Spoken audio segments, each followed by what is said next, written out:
May switch over to RE4 after this, but we'll see. How this goes. How long I want to play it for tonight. Please choose a screen and subtitle option. English. Confirm. Have you played the Stanley Parable before? I have. Please adjust the slider until the computer is barely visible. Confirm. Sure. Please enter the current time. Sus. Imagine not reading my system time.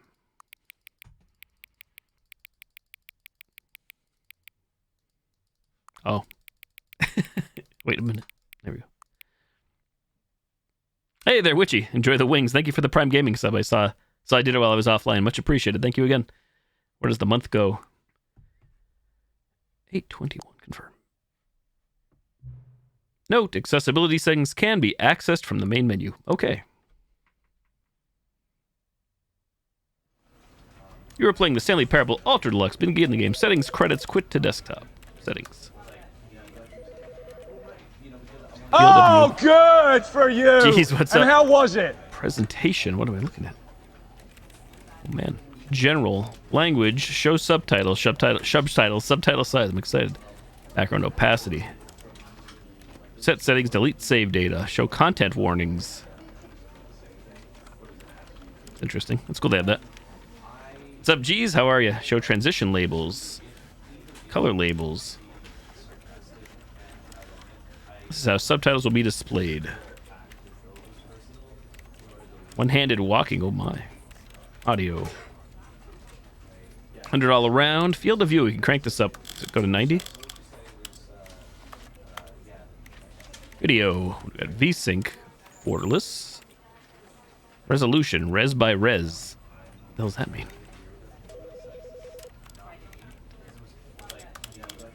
What the hell am I looking at?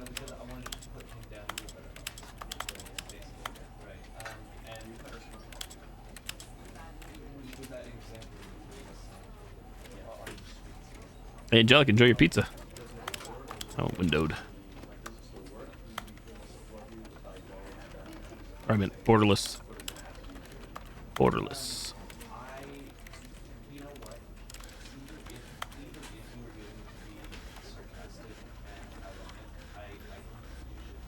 How many wings did you guys get, Witchy and Lady? I'm interested. Curious about those wings.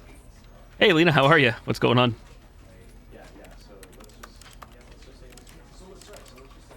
This is trippy. And if you look at the monitor in the background, the computer, it's what we're seeing here. It's like we're computer inside of a computer.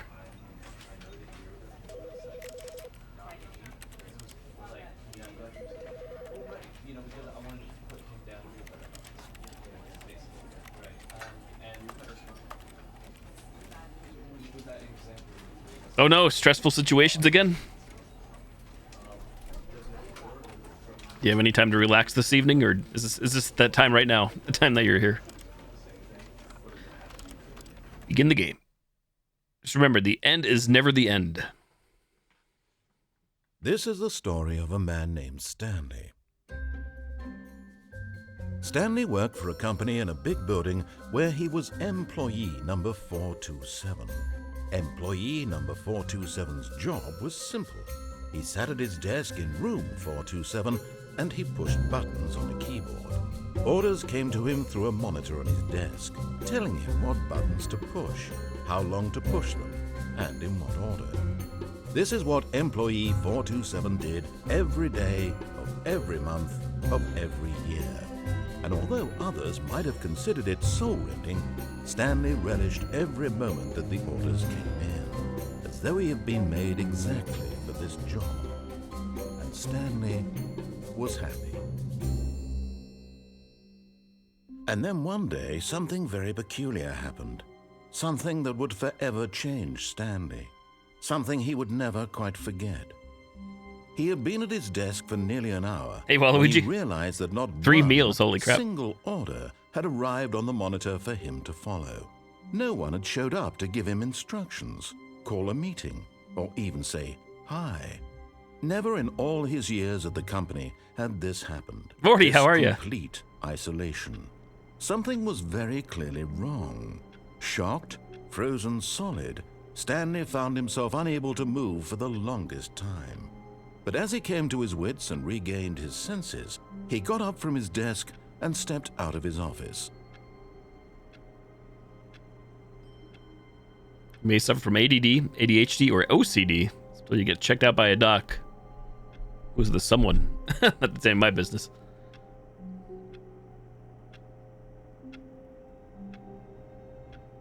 Smoked wings with lemon pepper rub. I don't know the last time I had smoked wings. Used to having boneless wings, bone-in wings, fried, grilled. Smoked is kind of a rare commodity for myself.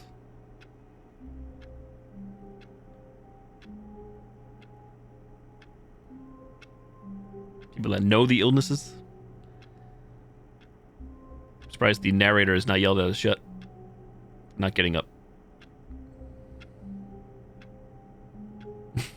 The lemon pepper chicken. Where's Boom?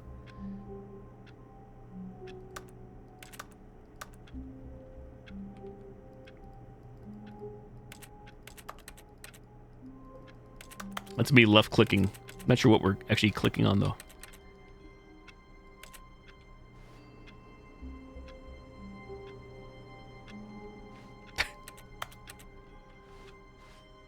All of his co-workers were gone.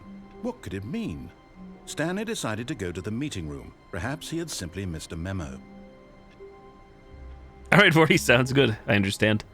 Hopefully you enjoy it when you play. Did you ever play the original Vorty? I mean, this is supposedly the original and then added content and then some. She might know what you're referencing. Those who know, know. Stanley went around touching every little thing in the office, but it didn't make a single difference, nor did it advance. You love the original? story Oh, in cool, any cool. way. Same here.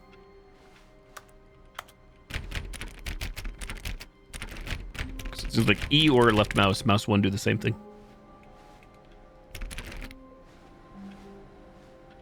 No matter how hard Stanley looked, he couldn't find a trace of his co-workers. We shut off that computer.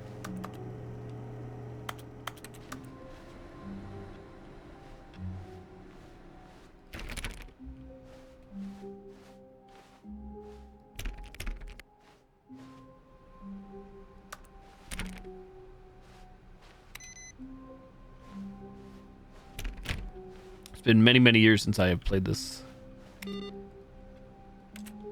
What does that mug say? F you something. Left control crouch.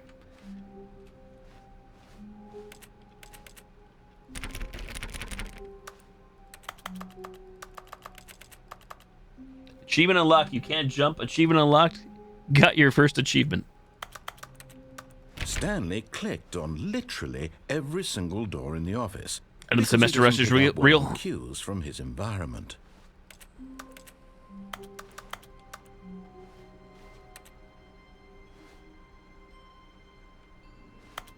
I'm gonna guess you have probably what, less than a month? Who farted? Who farted? Says the mug.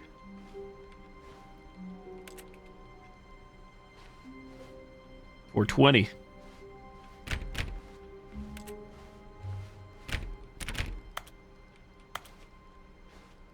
I'm actually curious. Let's see. Controls. Let's see if there's any buttons I don't know. So jump is available later, I guess. Space, interact, crouch. Very basic.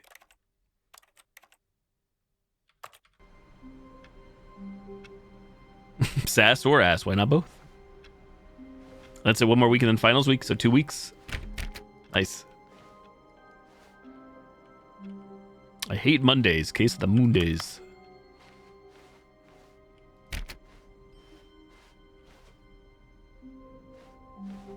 When Stanley came to a set of 2 open doors, he entered the door on his left.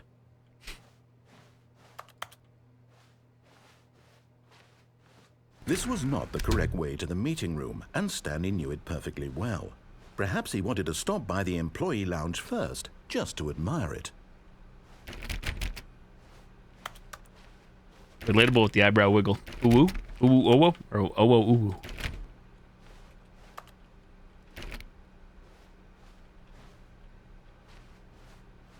Ah, yes, truly a room worth admiring. It had really been worth the detour after all, just to spend a few moments here in this immaculate, beautifully constructed room. Stanley simply stood here, drinking it all in. Ivory will do. I'm sure it is. I'm not sure if I'll play this all night or take a break, but really, really worth it being here in the room. Sure, I won't see everything, that's for a sure. Room so utterly captivating that even though all your co-workers have mysteriously vanished, here you sit looking at these chairs and some paintings. Really worth it.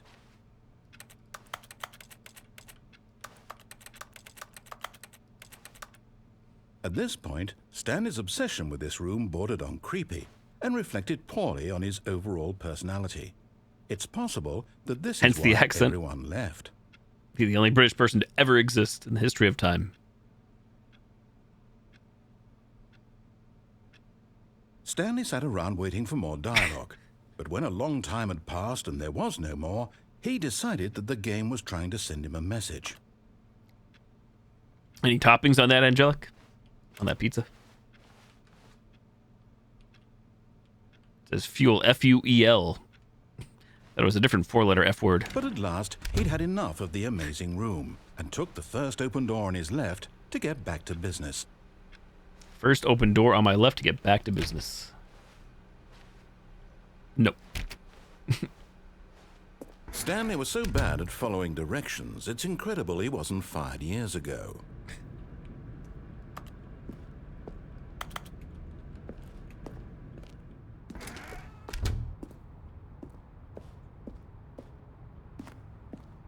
Warning, do not jump from the cargo lift while it is in motion. Will cause death. Penalty for misuse of cargo lift, $1,000. Penalty for jumping off the cargo lift, $5,000. Sure. Look, Stanley, I think perhaps we've gotten off on the wrong foot here. I'm not your enemy, really, I'm not. I realize that investing your trust in someone else can be difficult, but the fact is that the story has been about... What? Really? I was in the middle of something. Do you have zero consideration for others? Are you that convinced that I want something bad to happen to you? Why, I don't know how to convince you of this, but I really do want to help you, to show you something beautiful. Look, let me prove it. Let me prove that I'm on your side. Give me a chance. Not trusting the narrator? Imagine. Danger. Danger everywhere.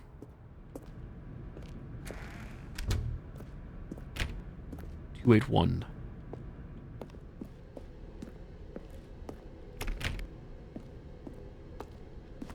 No buckets past this point. Do we have a bucket? Mr. Bucket?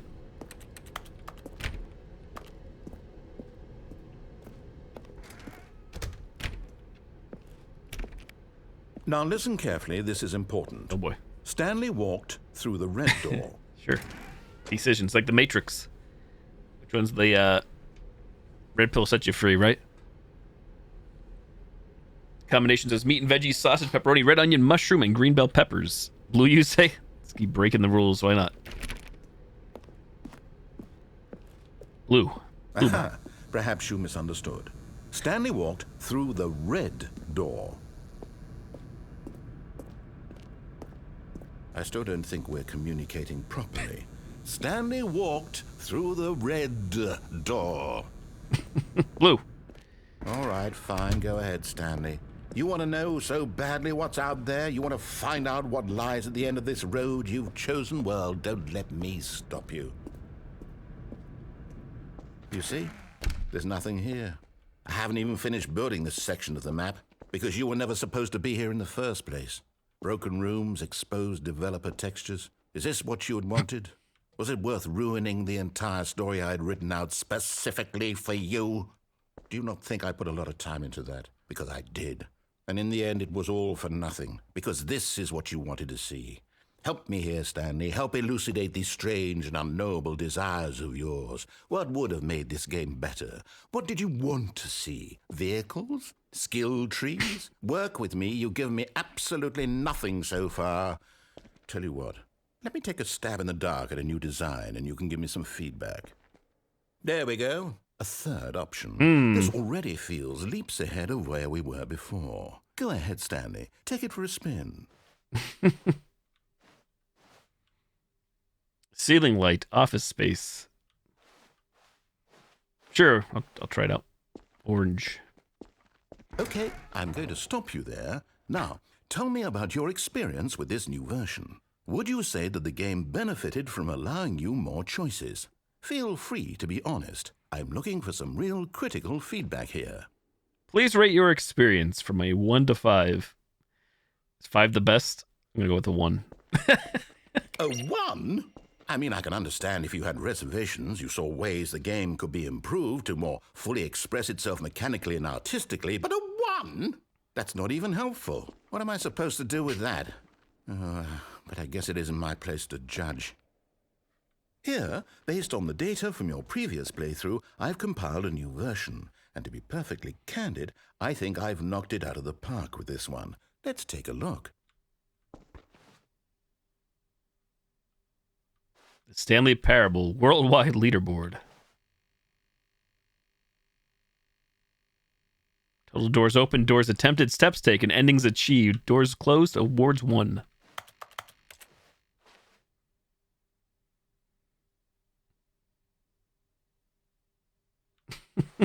This is you.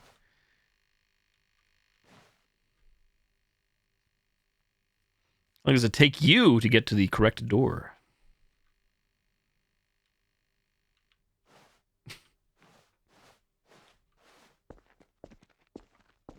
Now, would you say that competitive leaderboard helped you feel motivated to keep walking through doors? Again, honest answers, please. Leaderboards, huh?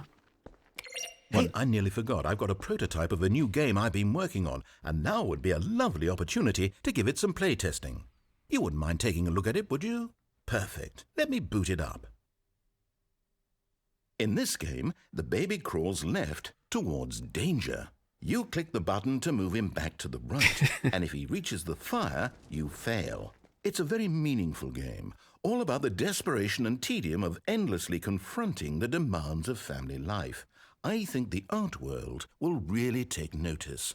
But of course, the message of the game only becomes clear once you've been playing it for about 4 hours. So why don't you give it 4 hours of play to make sure it's effective? Bye-bye, baby. Be sure to keep Gone, notes baby, gone. on your experience.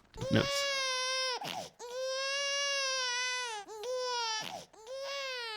You heartless bastard. Did you do it because you hate babies or purely to spite me? Because if it's the latter, well, I don't know what to do. I'm completely out of ideas. I can't think of a single thing that might improve the experience for me. I'm not even going to try. I'm out. I'm done. It's over. Thank you for playing. Your input was extremely valuable. Oh, hey, since my game was so awful, why don't we play someone else's game, just to ease the pain? Let's see. What do we have here? Yes, this seems like it'll work. Let's give it a shot.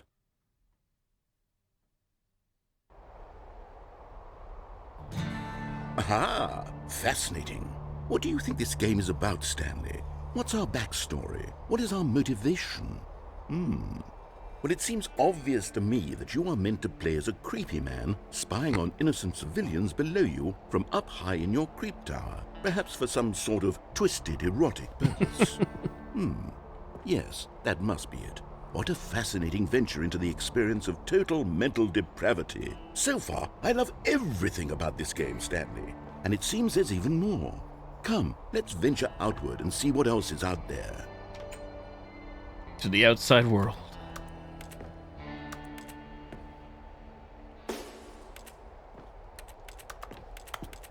All the things. Don't tread on me.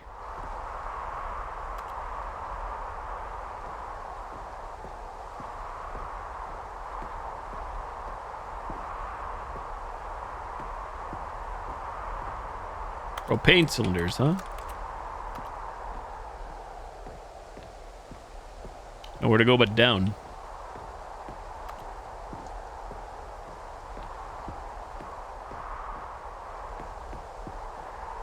Hey, Clickson, what's up? Played Firewatch several times. I never played it.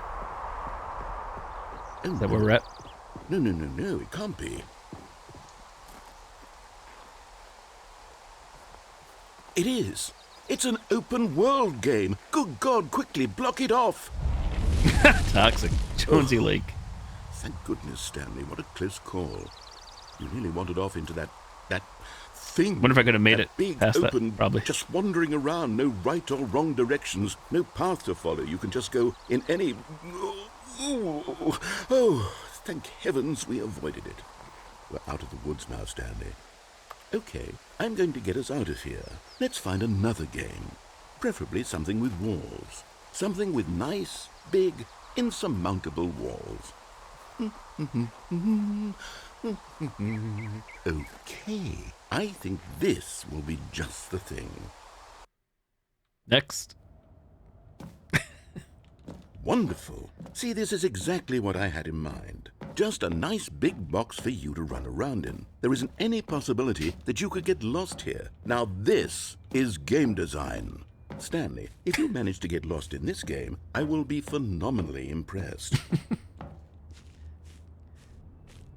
Assume they had to get permission to do this. I wonder what other hidden things we'll find in this we do here? game within a Let's game. see. Funny if anybody's scrolling past my stream with the thumbnail right now. I think I'm in Rocket League. Okay, I'm seeing that there's a ball of some kind back here. Is this game sports ball? Stanley, I think it's sports ball. Oh, what fun. We shall run the bases and do a touchdown together. Yes, I think surely we must. Okay, Stanley, here's the ball. Have fun. Oh, we're zooming now. We zooming. First person Rocket League.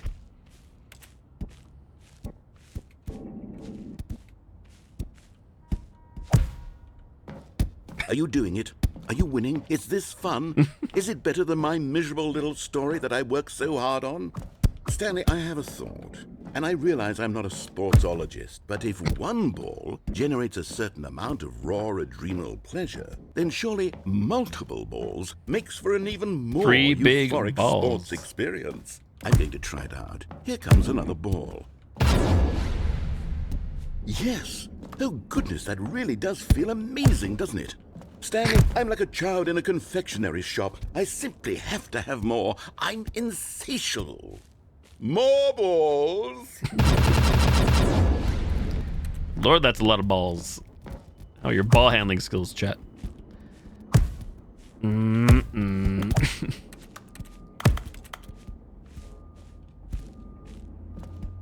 Are you enjoying this, Stanley? Are you having fun? Is this a real video game?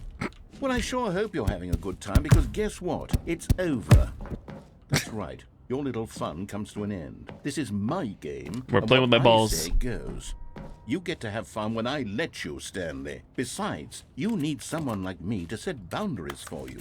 Without rules or boundaries, video games are nothing. Yes, that's what I am. I'm structure. I'm your sense of purpose. And since you decided you didn't want to play my game, now I don't want to play with you either. So, goodbye, Stanley. I'm leaving. See how you like it when I'm not around to set the rules. Somehow, I don't think you'll enjoy it Hey, Ash, much, what's up? But who knows? You're an inventive kid. You'll come up with something. After all, you're the one who knows best. Take care, Stanley.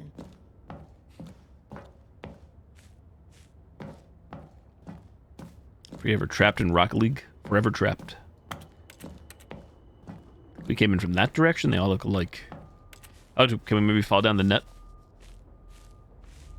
Fall in the goal? Playing Apex Legends. Oh, nice. Good luck. Let's see. Here we go. Hold on. What are you doing? Moving on.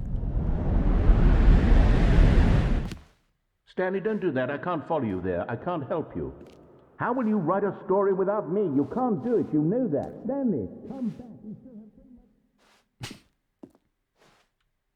Oh, shit. Rip. Void.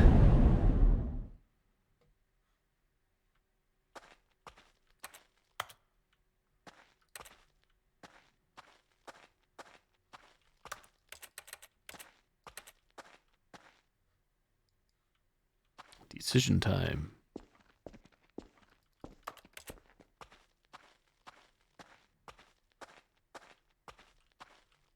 No flashlight here.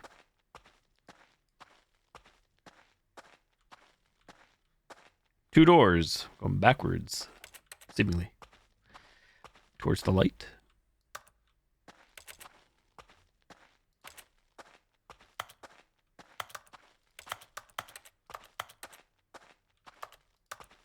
Is that us? 427?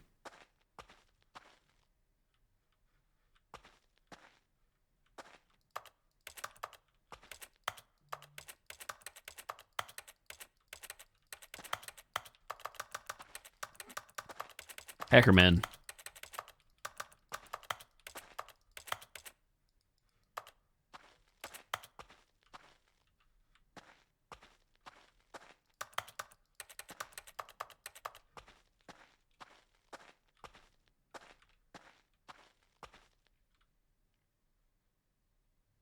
I wonder what he found. If what he wanted was to be the leading man in his own story, well, perhaps he's gotten it, down in wherever he is right now. I wonder if he's happy with his choice, and if he's learned the heavy cost that comes with it. He'll understand soon what I was trying to tell him. He needs me. Someone who will wrap everything up at the end, to make sense out of the chaos and the fear and the confusion. That's who I am. That is what I mean to this world. Oh, yes. Yes, I'll be back. There's no other way. Once this ends, after it all comes to a close, then I'll be back. The end will be here soon. Very soon. I can wait.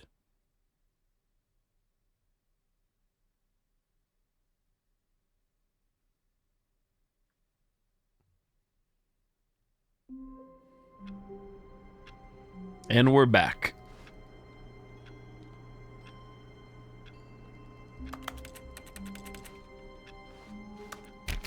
All of his co-workers were gone. What could it mean? Stanley decided to go to the meeting room. Perhaps he had simply missed a memo. No matter how hard Stanley looked, he couldn't find a trace of his co-workers.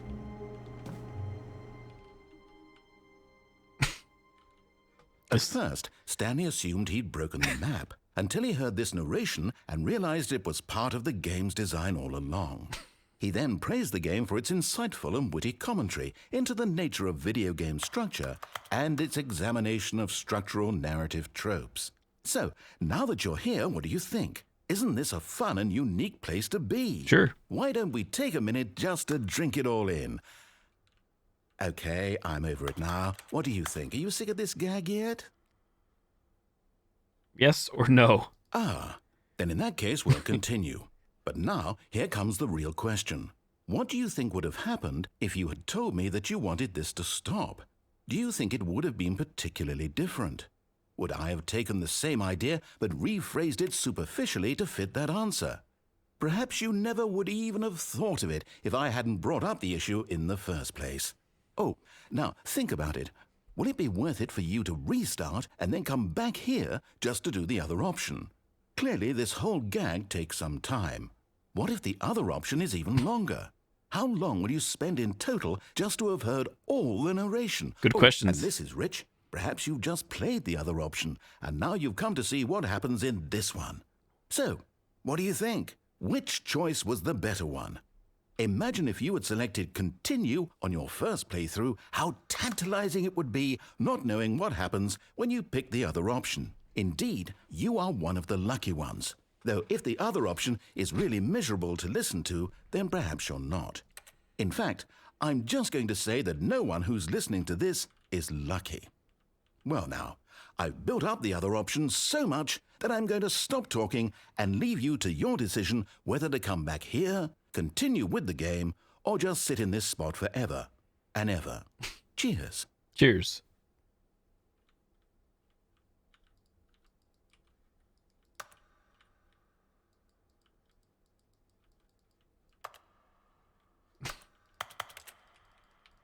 No escape.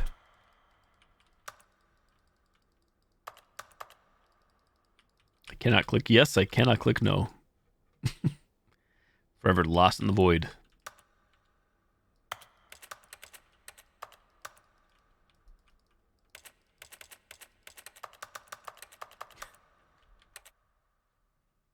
Resume the game, begin the game again.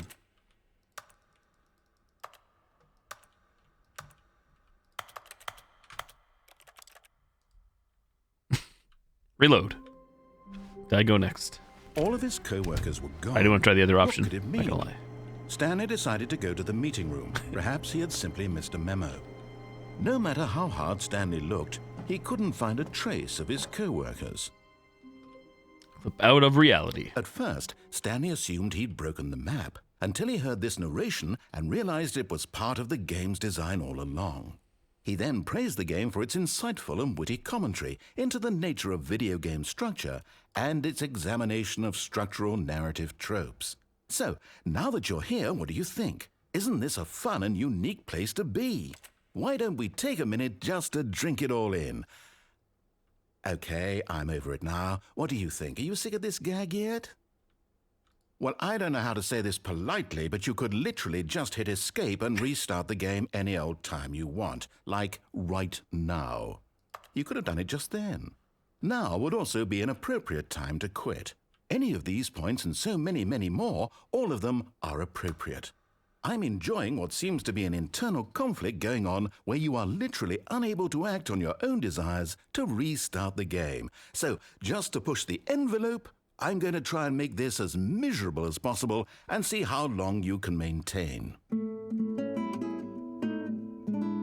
84 years later. There once was a man named Stanley, who people considered so manly. But the truth must be told, he was not very old and was quite particularly gangly. What Stanley liked most was buttons. He pushed them like some kind of glutton. He did it all day in a meaningful way, but his brain had long ceased to function. Which is why he is in this parable and lives an existence quite terrible. And if you are not strong and keep playing along, you too will become quite unbearable. Yes. You too will become quite unbearable.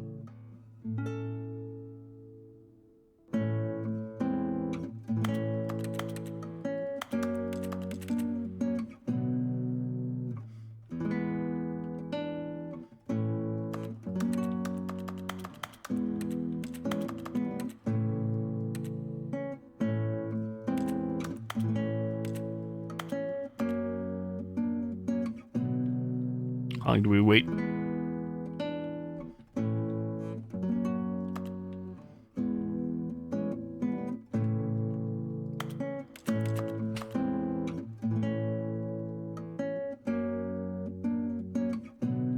Do we think it's on permanent loop?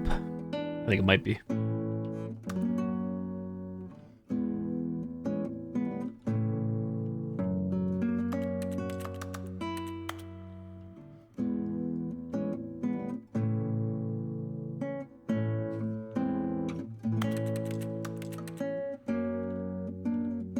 Good, I'm leaving. Getting again. All of his co-workers were gone. What could it mean? How many Stanley computers do we decided have to go on to the one? meeting room. Perhaps he had simply missed a memo. No matter how hard Stanley looked, he couldn't find a trace of his co-workers. 2. Waiting input. 3, 4.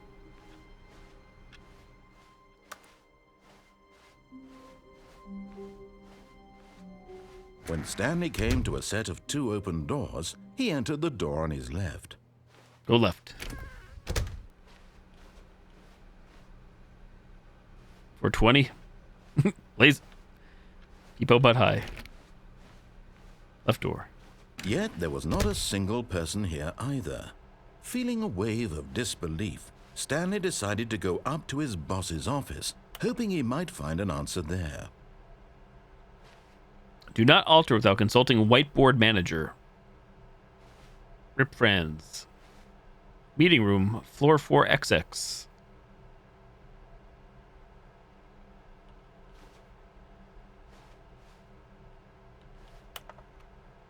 Future was yesterday. Tomorrow is now.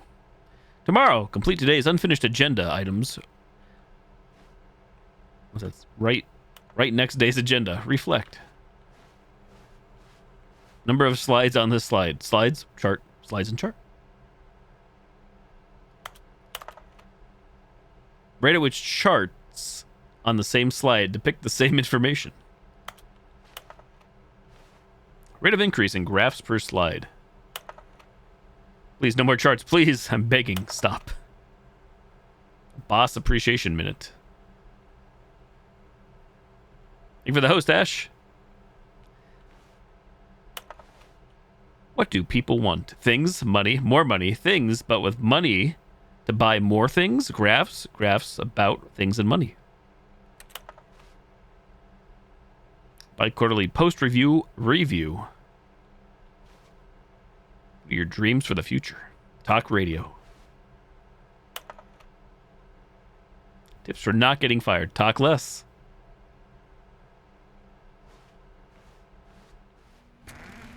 Room closet. Stanley stepped into the broom closet, but there was nothing here, so he turned around and got back on track.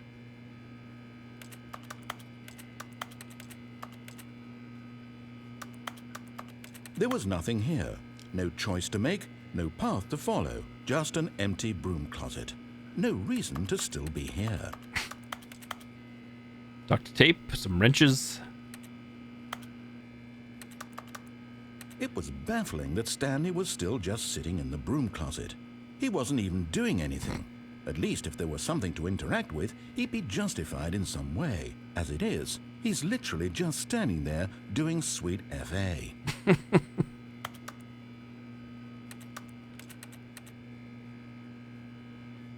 Are you really still in the broom closet? Standing around doing nothing? Why? Otters. Please offer me some explanation here. I'm genuinely confused.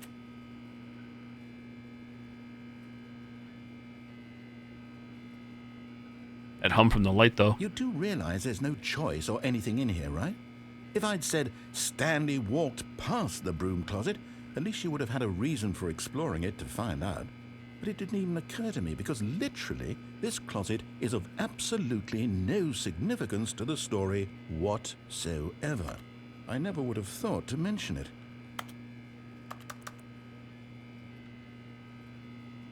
Surprisingly, a lot of room in this broom closet. Maybe to you this is somehow its own branching path. Maybe when you go talk about this with your friends, you'll say, "Oh, did you get the broom closet ending? The broom closet ending was my favorite." I hope your friends find this concerning.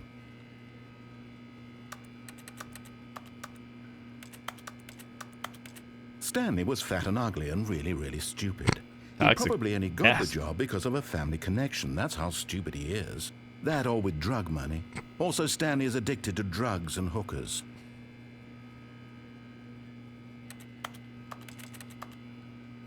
Well, I've come to a very definite conclusion about what's going on right now. You're dead. You got to this broom closet, explored it a bit, and were just about to leave because there's nothing here, when a physical malady of some sort shut down your central nervous system and you collapsed on the keyboard. Well, in a situation like this, the responsible thing is to alert someone nearby so as to ensure that your body is taken care of before it begins to decompose. Hello? Anyone who happens to be nearby? The person at this computer is dead. They have fallen prey to any number of your countless human physiological vulnerabilities. It's indicative of the long-term sustainability of your species. Please remove their corpse from the area and instruct another human to take their place, making sure they understand basic first-person video game mechanics and filling them in on the history of narrative tropes in video gaming, so that the irony and insightful commentary of this game is not lost on them. All right, when you've done that, just step out into the hallway. Does the narrator have anything more to say if we stay here?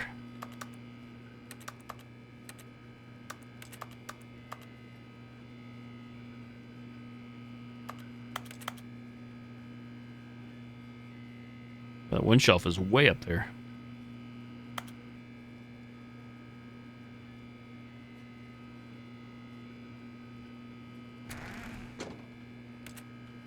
Ah, second player. It's good to have you on board.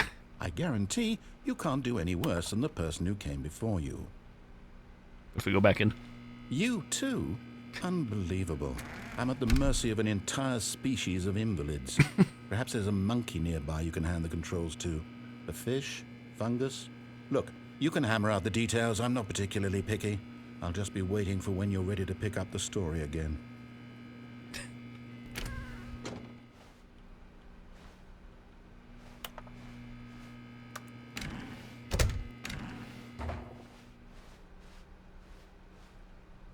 Pass his weed pen.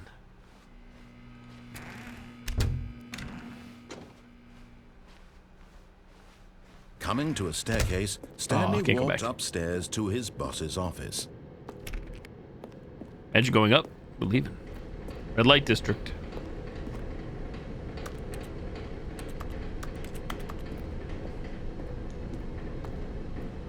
But Stanley just couldn't do it.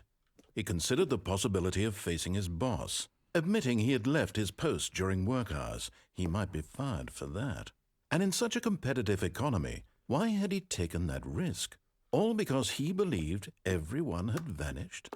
His boss would think he was crazy. And then something occurred to Stanley. Maybe, he thought to himself, maybe I am crazy.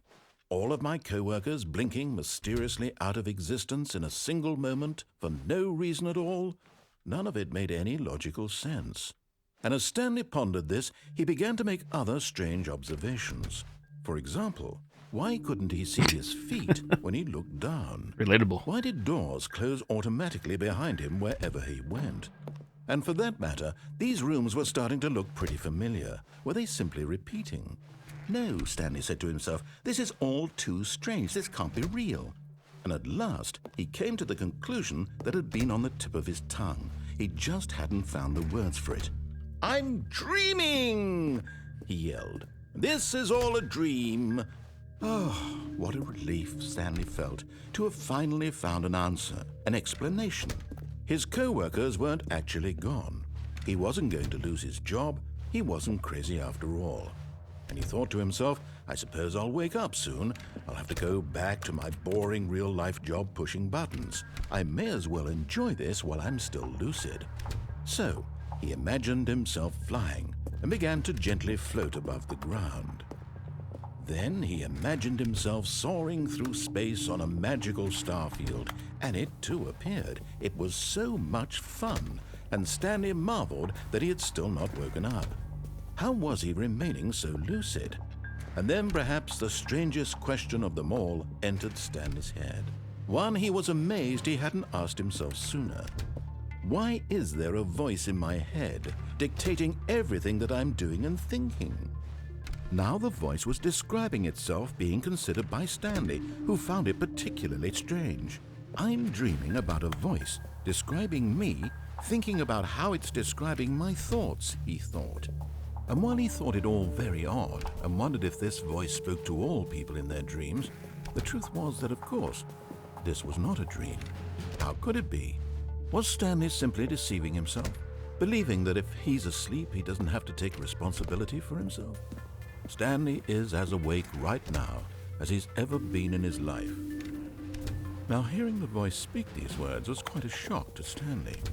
After all, he knew for certain, beyond a doubt, that this was in fact a dream.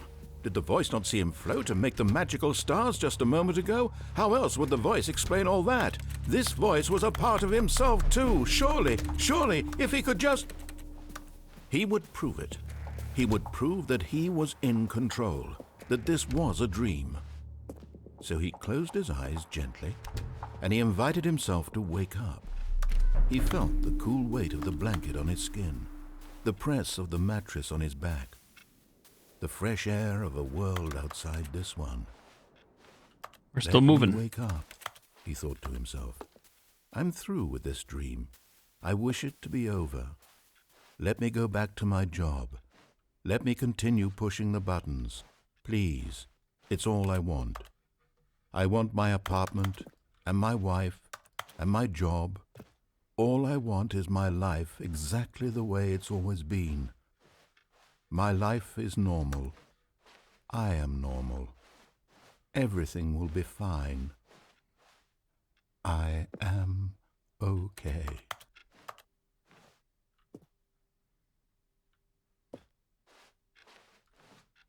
I am Melania. Stanley began screaming. Please, someone, wake me up. My name is Stanley. I have a boss. I have an office. I am real. Please, just someone tell me I am real. I must be real. I must be. Can anyone hear my voice? Who am I? Who am I? And everything went black.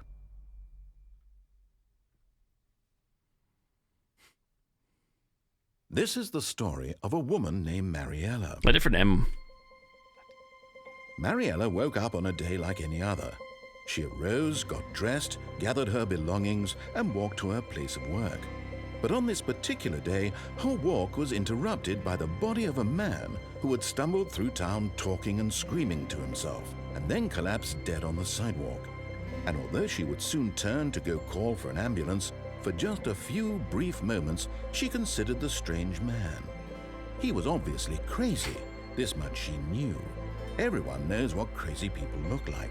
And in that moment, she thought to herself how lucky she was to be normal. I am sane. I am in control of my mind. I know what is real and what isn't. It was comforting to think this, and in a certain way, seeing this man made her feel better. But then she remembered the meeting she had scheduled for that day, the very important people whose impressions of her would affect her career, and by extension, the rest of her life. She had no time for this, so it was only a moment that she stood there, staring down at the body. And then she turned and ran.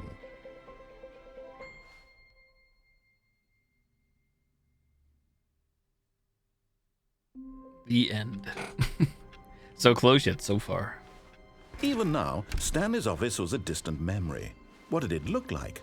There was a computer, perhaps, and a painting. Was it a painting or a photo? He could no longer recall. New content door, eh? Sure. I'll bite. Oh, new content? What does that mean, new content?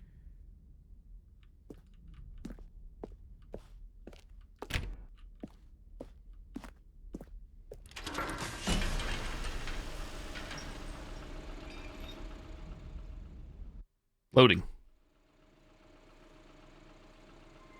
And there's Czar. What's up?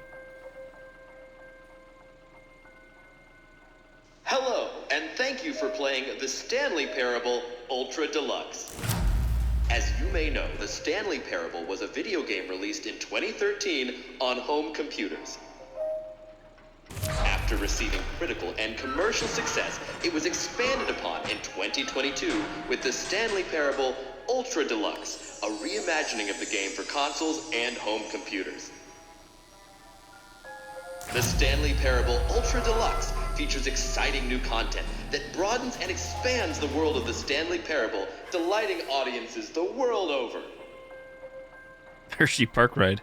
Please, step inside and see what thrilling new adventures await in the Stanley Parable Ultra Deluxe. Oh, well, this sounds delightful. I'm very excited to see the thrilling new Ultra Deluxe content. How did she know? Okay, so far it's an elevator. Nothing special yet, but I'm sure it's just the beginning of a mesmerizing adventure.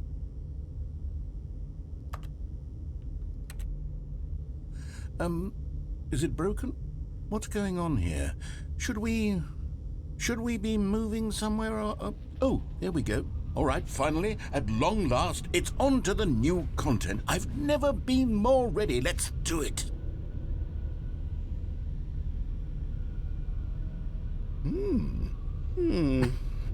I have to say, initial impressions of Stanley Parable Ultra Deluxe, mostly tedious. It's as if, Oh, okay. Let's see the content. Gimme the content, Stanley. Content? Booba. All right, let's see. It's the jump circle? For space to jump.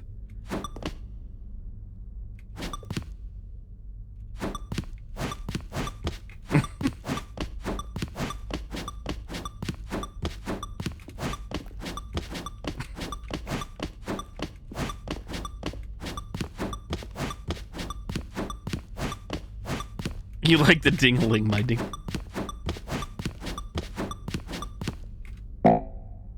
Jumps remaining 0.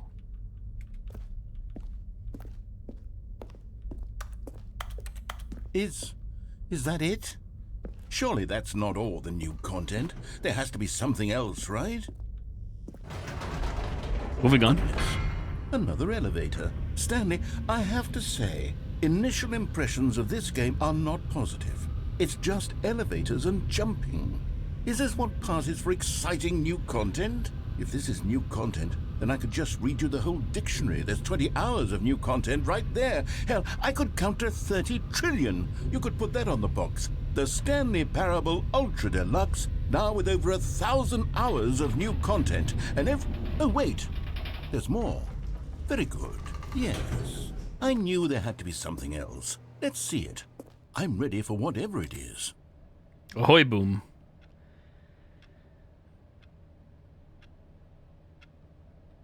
It was quite off-putting. That's it? Oh, you've got to be kidding me. You see, Stanley? This is what happens when greedy video game developers with no respect for their fan base rush a cheap expansion to market for no reason other than to make an easy dollar. And don't get me started on the level of craftsmanship that's gone into it. In fact, I'm looking right now at the game's achievements, and it's hard to believe one of them actually says, "Test achievement, please ignore." What quality assurance department signed off on this? I'm infuriated and I'm offended, and I intend to find these people on Twitter and hold them personally accountable. It's my fault, Stanley. I built up too much anticipation around the new content, I'm afraid. It could never have lived up to such expectations. If you're still with me, why don't we just reset the game, and we'll try to get back to what the Stanley Parable is really about. No frills, no gimmicks. Just you and me having a great time together like always. What do you say, friend? Auto load. This is different. Wiener Wimmens.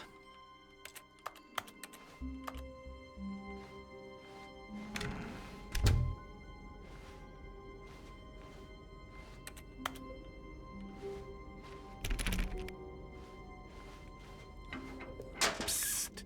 Stanley! Come over here, in the vent.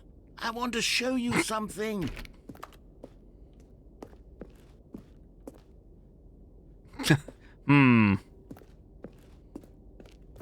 All the things.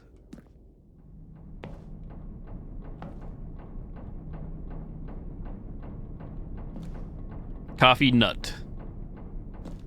Hey there, baby koala. Good, thanks. How have you been? Oh, we're dropping. Yep. We did have a choice there, look like, though.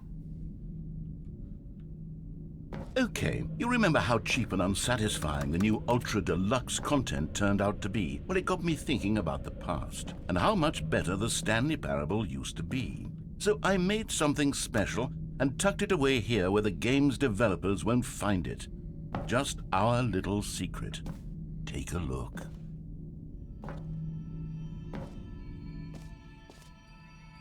All good here, thank you. I call it the Memory Zone. It's where I've been storing all my favorite memories so I can relive the peak experiences of my life whenever I want. Experiences like the launch of the Stanley Parable on PC. You see, Stanley, doesn't the Memory Zone remind you of how wonderful Stanley Parable was before it was sullied with a cheap re-release? Remember back in October of 2013 when the game originally launched? Back then, video games had integrity. Back then, it all meant something. Oh, the waste. First edition.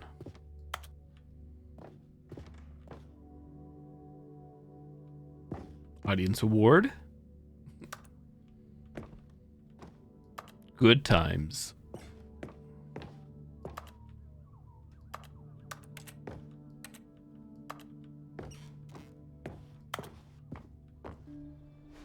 Trip down memory lane. Smile because it happened.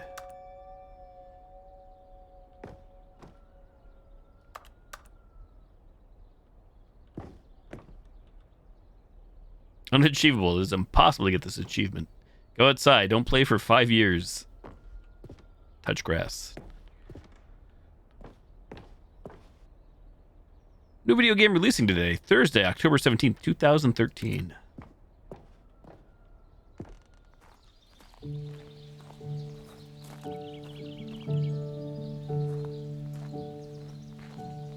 Is that a piano up there? Pet Jam. And over here is where I keep reviews of the Stanley Parable. Like this Oh, I stunning got the good triumph stuff. of games journalism. 10 out of 10 from Destructoid.com. James Stephanie Sterling writes, and I quote, "Where so many games that aspire to be more than games end up less than any form of art, Stanley Parable strives and then succeeds to be every game ever created." Did you hear that, Stanley? Every game ever created. That's how grand and all-encompassing the original Stanley Parable was. It was literally every game ever created. It was Skyrim. It was Persona 3. It was all of them. And now, it's nothing.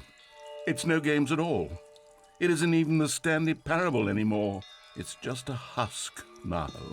A lifeless husk Crotch, with crotch, an hour crotch, of new bang elevator on the crotch. content. Crotch, crotch. Thank you, crotch, Lady Nightmare, for 17 bang months. On the crotch. Oh my. L4 Dixon 1 GHTM Thank you so much for the 4R3 resub. just resubscribed for 17 months. 17 months, good lord. Also, was it Elden Ring? Thank for the Elden Ring references, Keck, wait.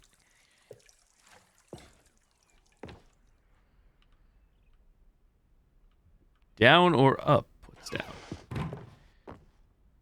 Memory zone maintenance can't open.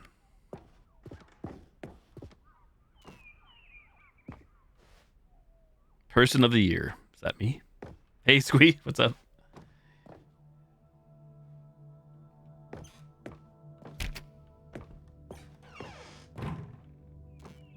Here's another moving passage, this time from GameSpot.com. The Stanley Parable is both a richly stimulating commentary on the nature of choice in games and one that offers some of the most enjoyable, surprising, and rewarding choices I've ever been confronted with in a game. 9 out of 10. Don't you get it, Stanley? The game was perfect. It didn't need anything else. It didn't need new content. It just needed to be left alone, to spend the rest of time collecting dust in the hallowed hall of beloved video game memories. Bald, Mr. Boom, bald, bald. Fuzz, fuzz.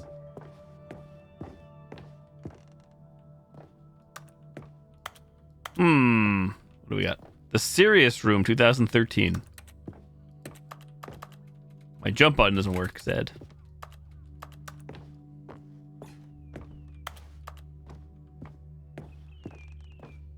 Are we allowed in the Serious Room?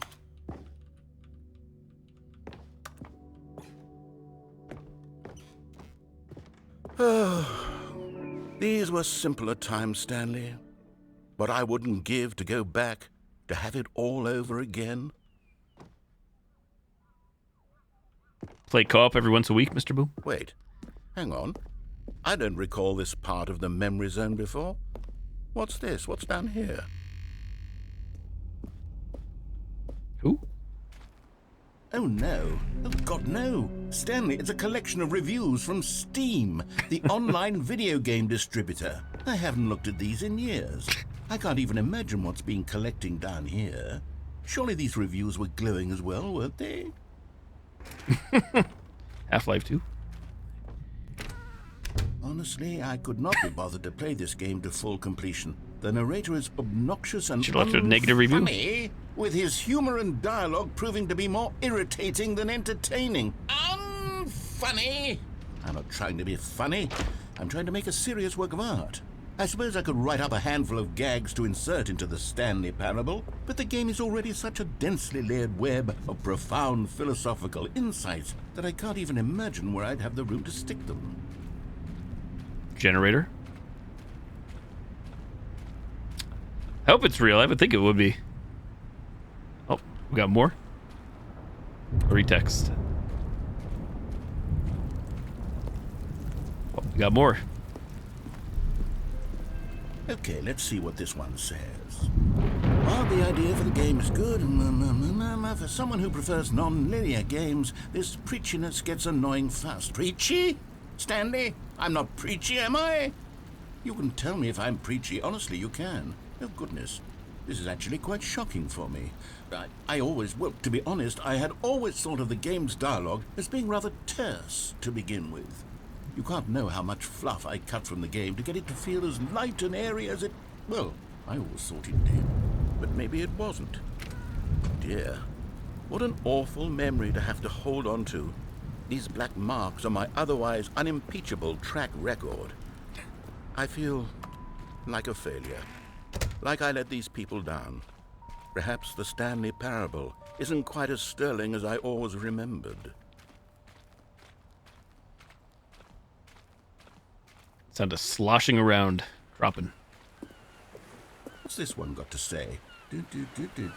You constantly have to stop doing anything so the narrator can catch up with his long-winded explanations of what's happening. Cookie 9. I wish there was a skip button.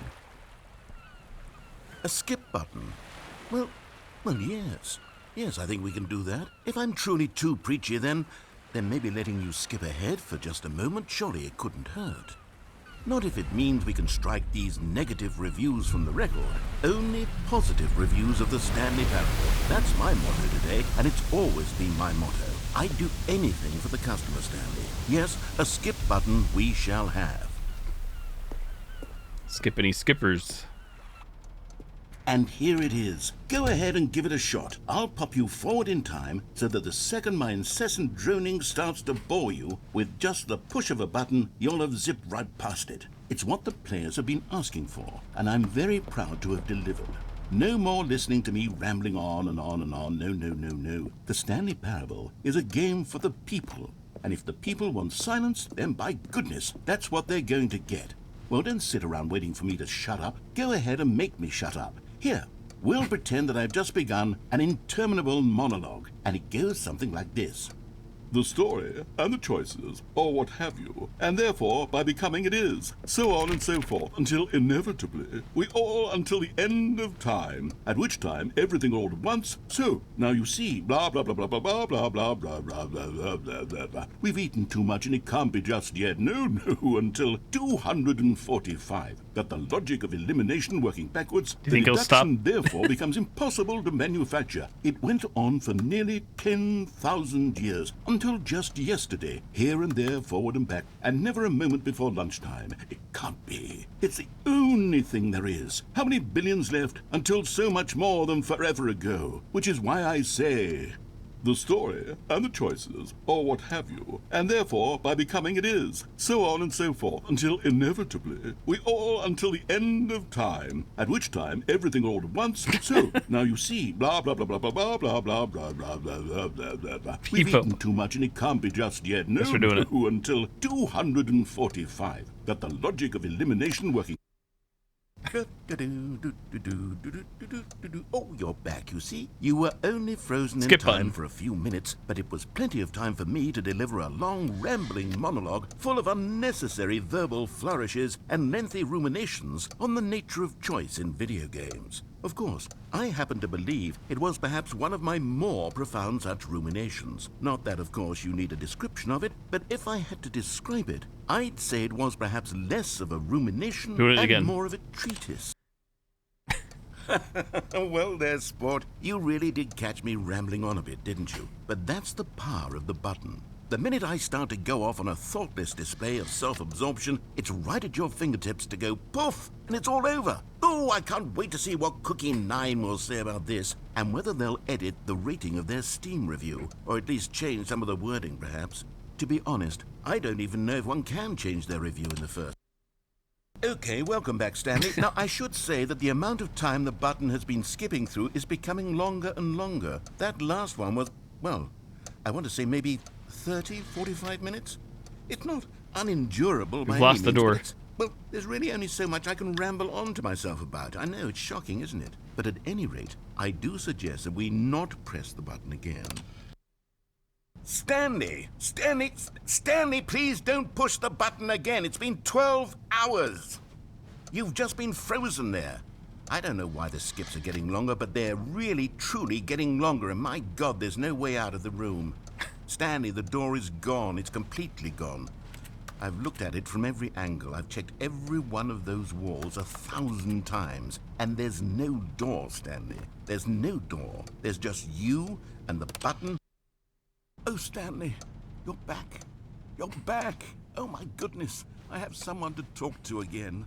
Stanley, I think it's been a week. Plant's dead. Or 2 weeks. I've been sitting here all that time. Just sitting here. Not a single person to speak with. And you'd think that that's just how it's always been, right? Me talking and you saying nothing. Would you think that it's exactly the same as always?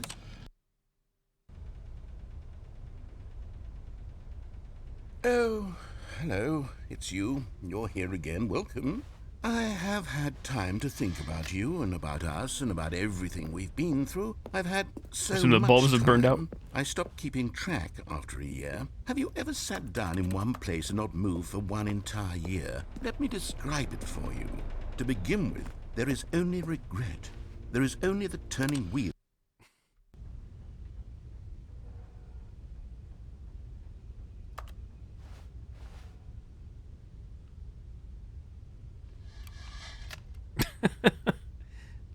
Looks like the batteries in the clock have died. Narrator check.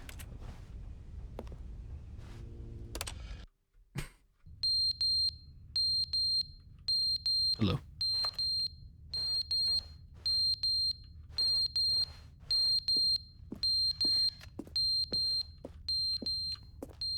I was on the ceiling.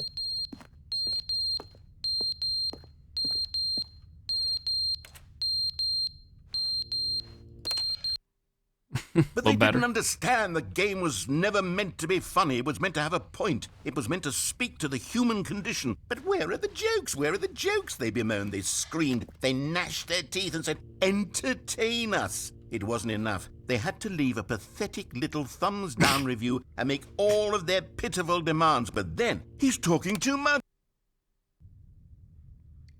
Make it stop. For the love of God.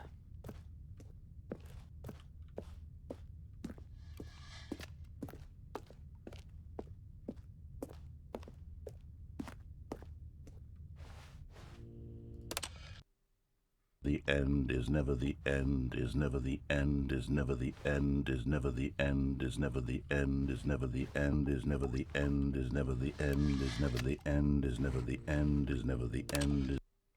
Rat jam, cat jam. Where's that water dripping coming from? Oh, pipes are leaking.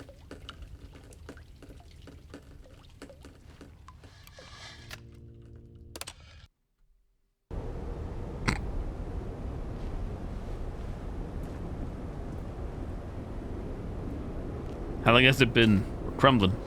When the walls come crumbling down.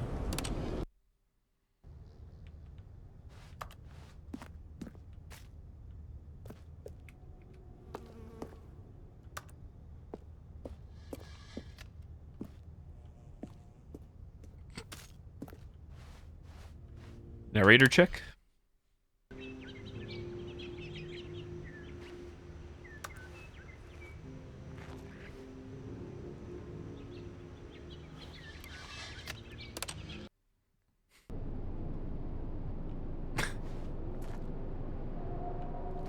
What year is it?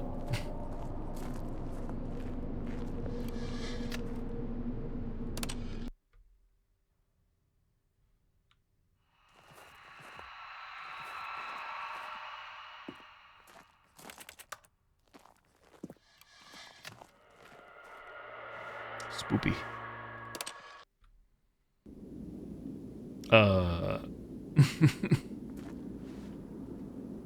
Ooh, light.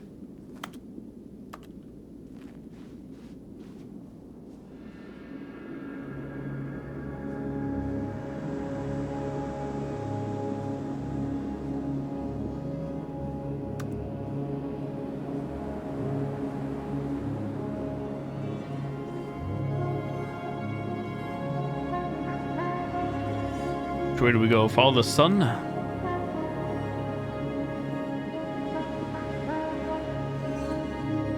Do we check the back out, maybe?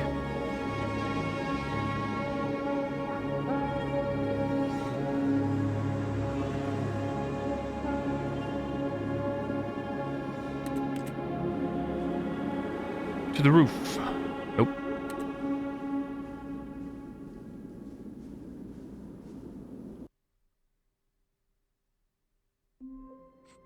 And we're back. Ending whatever. All of his co-workers Ending were number gone. whatever. What could it mean? Stanley decided to go to the meeting room. Perhaps he had simply missed a memo. New content. Live nudes. Ooh. Fine, I'll bite. Oh, good. You noticed my sign. Yes, I have something very exciting to show you.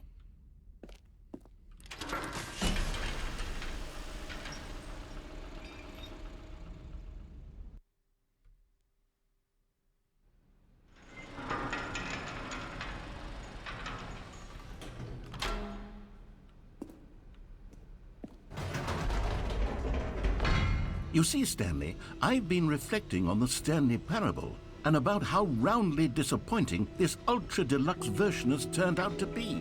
The original Stanley parable was a landmark, and any new content for it should live up to that legacy. So forget this ultra deluxe nonsense. I say we take it one step even further.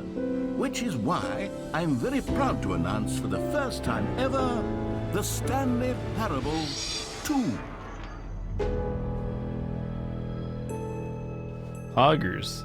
Sequels? Yes, you see, isn't this far superior to a measly re-release with a few minor additions? Think of all the new territory we'll cover with a fully fledged sequel. An entirely new experience, built from the ground up. Why, there are so many possibilities. It could go in so many different directions. This is what fans have truly been asking for. Investor Showcase. Let's go.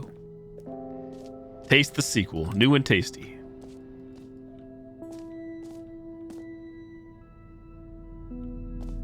Calling it the Stanley Parable 2 is just so much catchier than Ultra Deluxe, don't you think?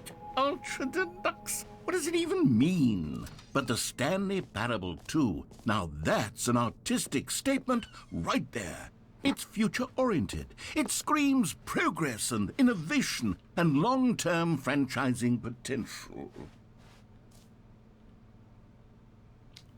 Paradigm shift synergy. Brick and mortar approach.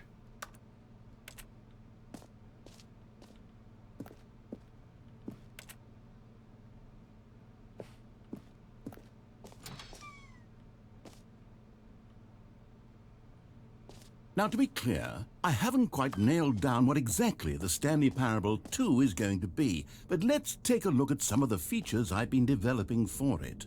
I figure that if I can loosely organize a handful of interesting concepts, that surely the game will sort of naturally spring up around them. It'll all work itself out. Game development is much more of a fuzzy magic. Sequels are good. Portal 2, Half-Life 2, Batman Arkham Asylum 2, City, Divinity Original Sin 2, Doom 2, Aladdin 2, Return of Jafar, Dark Souls 2.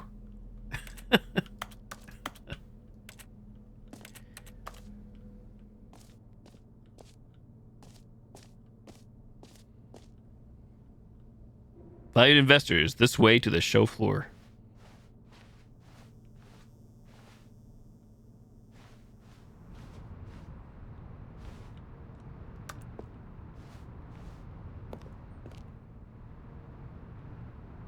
Through the velvet ropes.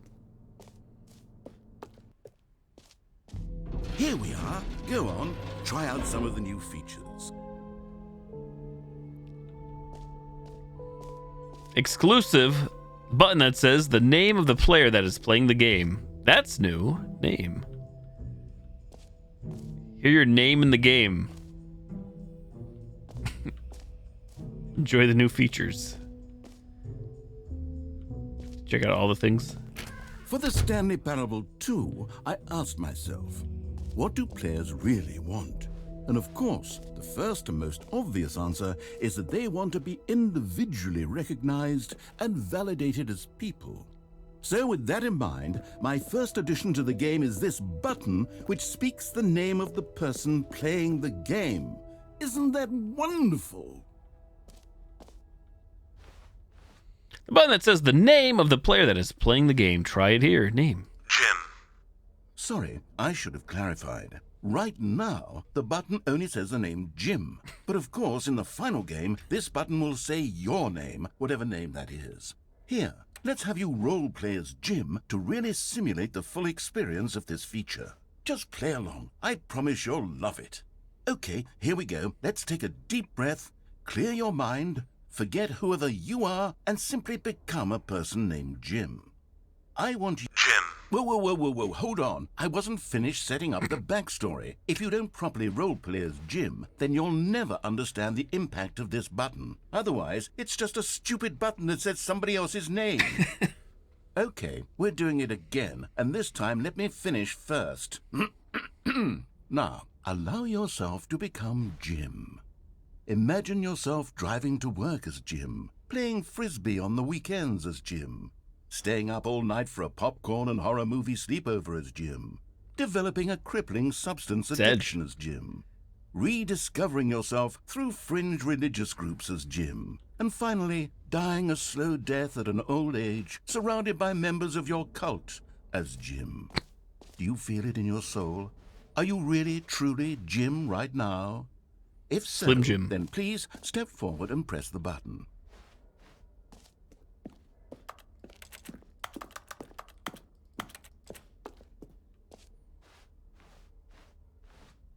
Jim. Yes! You see? What a thrill! What a rush! That was you! The button described you! Do it again! Do it again! Break the button. Jim. It hits even harder the second time. If this were the only new feature in the Stanley Parable 2, it would still be worth the money. Let's take a break from the Jim button. I'm too emotionally drained from all of this personal validation. Jim. Whoa there, cowboy. Sometimes a person can be too much Jim. I'm putting the Jim button away.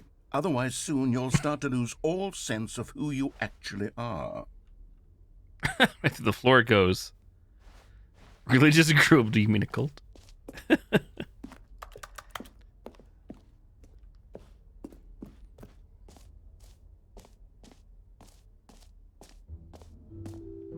I suppose I could allow only people named Jim to play the Stanley Parable 2. That Please, would no actually save me screenshots. the work of finishing this feature.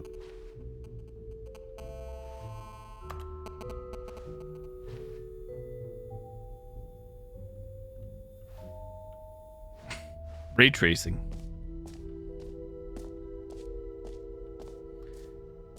Reassurance bucket. Merch.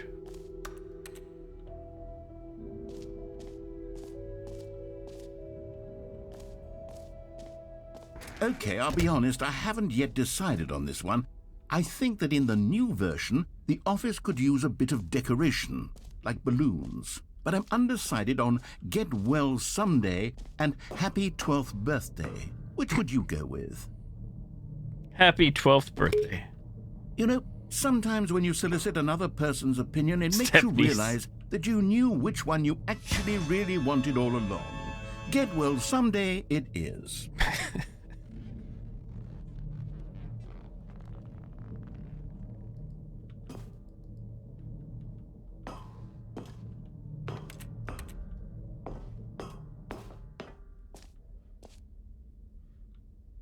Or actually, maybe I should have gone with...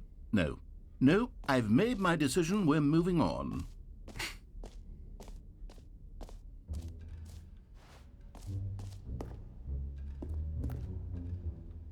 A common complaint of the Stanley Parable was that it was confusing and paradoxical, that it engendered a chaotic sense of reckless despair in those who played it. Well, I'm happy to say that after much consideration, I've engineered a clever solution to this fundamental problem with the game. It's the Stanley Parable Reassurance Bucket. Where's my bucket? You see, Stanley, Mr. Bucket. anytime you're holding the bucket, a sense of calm and ease will fill your mind and your heart. It's true. As long as you hold on to the bucket, the many disorienting contradictions of the Stanley Parable will feel perfectly normal and perhaps even comforting. You may even come to long for the gentle embrace of jarring cognitive dissonance while the bucket is in your arms. And to be honest, it's a much more convenient solution for me than actually redesigning the game to be less uncomfortable. Can you imagine what a pain in the ass that would be? Yes, the bucket is the perfect solution. Come on, give it a try. One bucket. Can you feel it?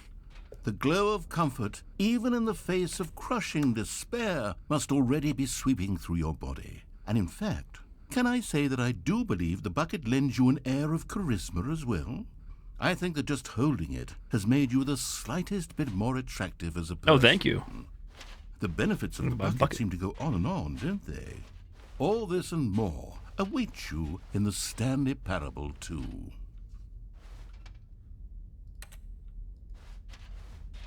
Guess we're taking the bucket. Sea of Thieves bucket. Does anyone give out awards for most enjoyable bucket in a video game? That really should be an award if it isn't already. Infinite hole. What about here? I didn't read these before. The button that says the name of the player that is playing the game, the jump circle, or the infinite hole. Free, new, plus easy achievement. I can't believe it's that simple. Ooh, the jump circle. You know what? Let's bring the jump circle back for Stanley Parable 2 as well. It's a... Oh, wait. You already spent all your jumps the first time we saw the jump circle. Oh, well. I suppose it can just be a nice decorative piece, then. Collectibles. I'll bite on the achievement, maybe. Free achievement. Get yours now. Pull the lever. Receive your new achievement. No more steps. It just works. Get yours now. Sussy. Now, here's something special. You remember that broken test achievement that got left in the game on accident? Well, I'm developing a technology to simply give you the achievement. Yes. You see, you'll come to this lever, and when you pull it, the achievement will be given to you. It's as simple as that. Okay, perhaps I should have clarified. This is technology that will exist. Right now, the achievement is still fully broken. I'm not a wizard, Stanley, but I guarantee it will be fixed in the sequel to at last satisfy the hordes of ravenous fans all over the world who have been uproariously demanding this feature. Gamers, we hear you, and I promise it will happen.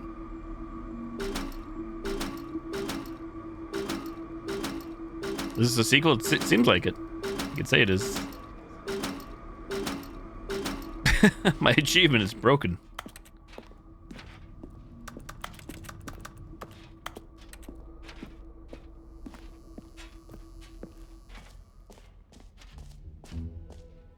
What else? What other exhibits haven't we seen yet?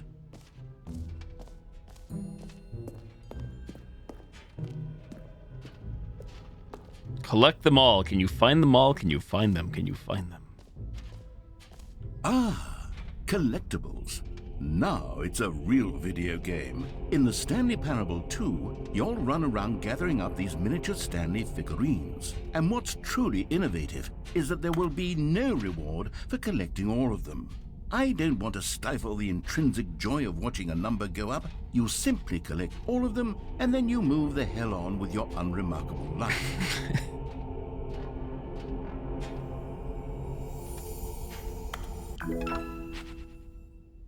1 out of 6. Why am I carrying the bucket still? I'm not sure. I never tried to put it back down, I guess, in fairness. It's my reassurance bucket. Preach.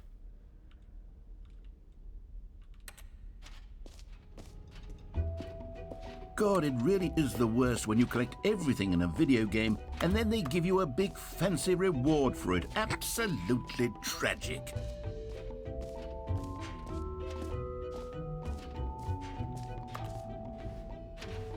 We have the jump circle, this map, free achievement, the button that says the name of the player that is playing the game, merch, settings, world champion, the Stanley Parable reassurance bucket, office decorations, epilogue, collectibles, infinite hole, or the exit.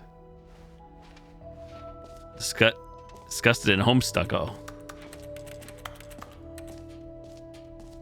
Exit, jump circle. Wonder, are these figures actually scattered around?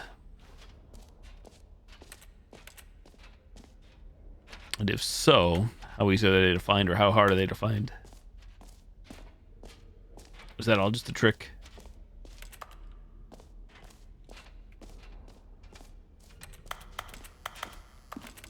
Ackerman.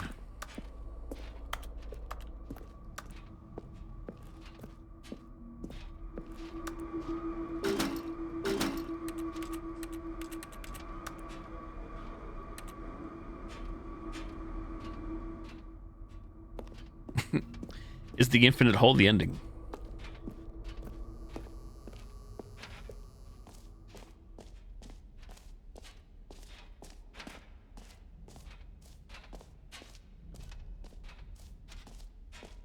What is this place exactly? Kind of expo hall. Expose. Come now, you've already made your choice. Yes. It's true that you chose badly, but we all have to move on from our mistakes. Oh my. So what is this way? Is this the infinite hole? Time depth. This has got to be the hole. Opening. It just keeps going. Infinite hole chart.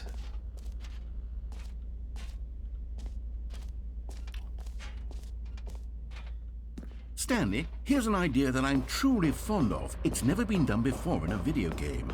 This is, in fact, a hole that you can fall down forever. That's right. Infinite falling. You can fall until the end of time, if you like. A stunning leap forward for video games as a medium.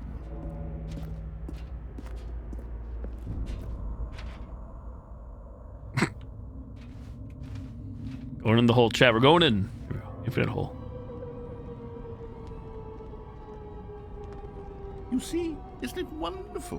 One of my more ingenious concoctions, if I do say so. Now then, since you've gotten to see the infinite hole, you can press the teleport button to pop back up to the top, and we can continue onward. Press G to return to the surface. Great. Now, I'm very excited to show you even more of my ideas for the sequel.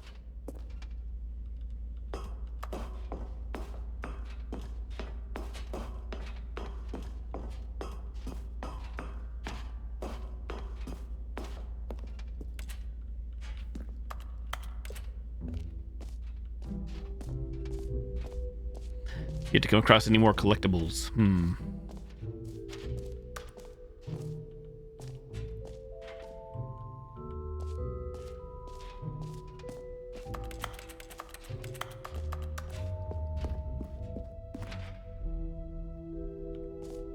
What is Settings World Champion?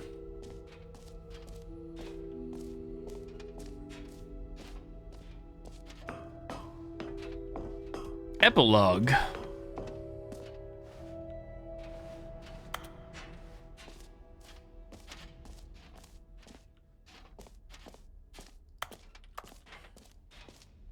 Noisy bucket.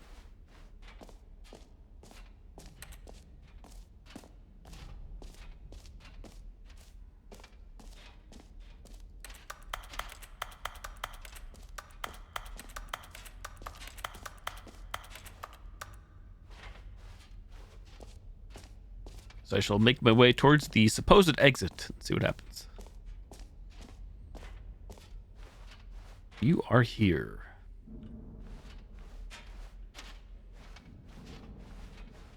Oh my, couch any couches.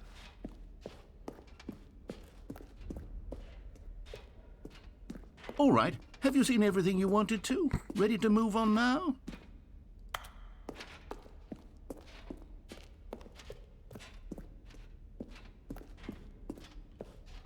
Please, no screenshots. So, Stanley, what do you think? Do you like all of the new features? Yes, I know it's not exactly clear yet how exactly these features will come together as one single coherent video game, but I can feel it in my soul. It's going to work. There's definitely a good game in there somewhere. Say, let's do an experiment. I'll arrange these new features together, and we'll see whether or not it coheres into a meaningful gameplay experience. Okay. Are you ready? Ready. Here it is. I give you the Stanley Parable 2.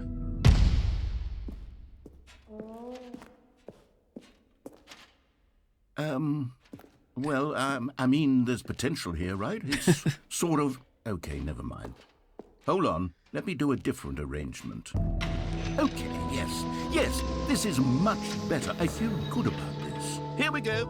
Version 2. Numero dos. Who am I kidding, Stanley? This isn't a coherent video game at all. It's a lot of gags. And I do very much enjoy creating gags, but they don't add up to anything. I wanted more than anything to create a sequel that would capture all the magic of the first game. I wanted fans to love it. No matter how good these gags are, they won't stand on their own. They would need the structure and the gameplay of the original. Wait, maybe that's it. I can take the original Stanley Parable and simply, well, insert a few of my new features into it. Tastefully, of course. With respect. With care for the vision and integrity of the original game.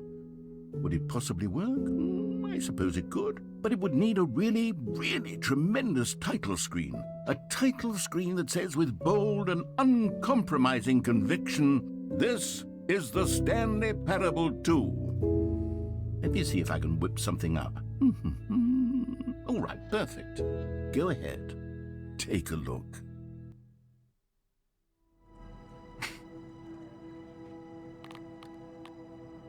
The Stanley Parable 2. Shitters.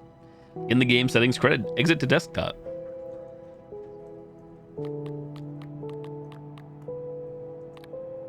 Sure. This is the story of a man named Stanley. Still in a very sassy mood. Stanley worked for a company in Hey, a big balloons. building where he was employee number 427. Employee number 427's job was simple. He sat at his desk in room 427 and he pushed buttons on a keyboard. Orders came to him through a monitor on his desk, telling him what buttons to push, how long to push them, and in what order. This is what employee 427 did every day of every month of every year. And although others might have considered it soul-rending, Stanley relished every moment that the orders came in, as though he had been made exactly for this job. And Stanley was happy. And then one day, something very peculiar happened. Something that would forever change Stanley. Something he would never quite forget.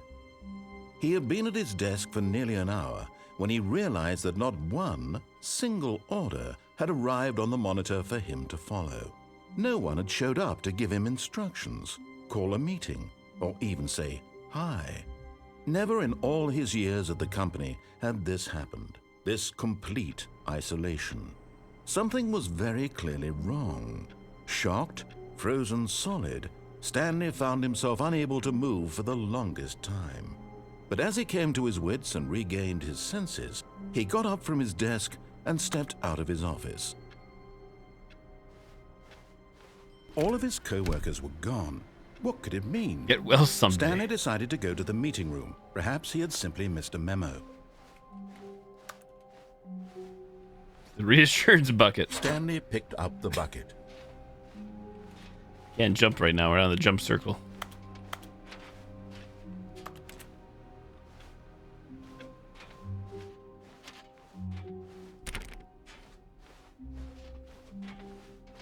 Stanley clutched the bucket tightly to his chest and entered the door on his left. Oh, here we go again.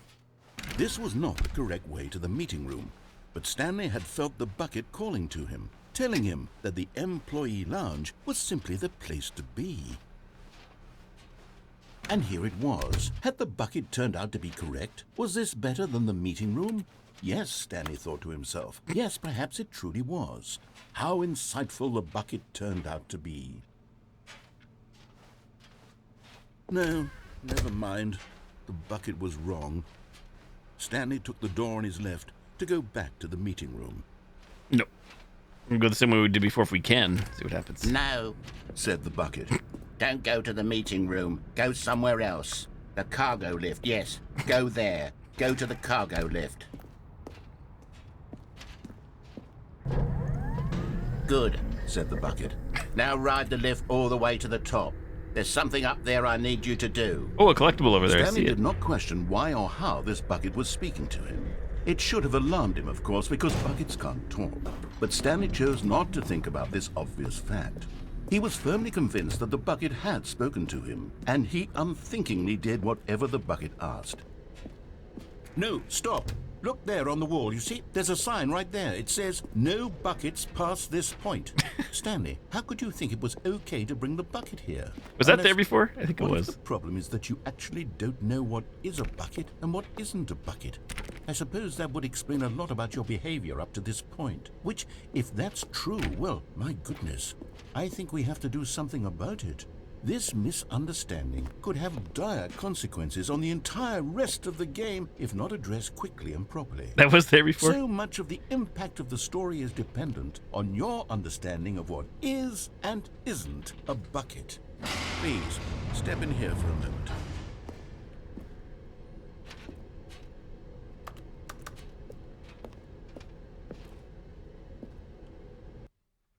Loading. Is this Now a then, bucket? I'm going to run you through some test scenarios, and you'll tell me whether or not the thing I'm showing you is a bucket. Simple enough, right? This should tell us everything we'll ever need to know about what is or is not a bucket. Okay, let's begin. Item 1. Is this a bucket? Deal or no deal?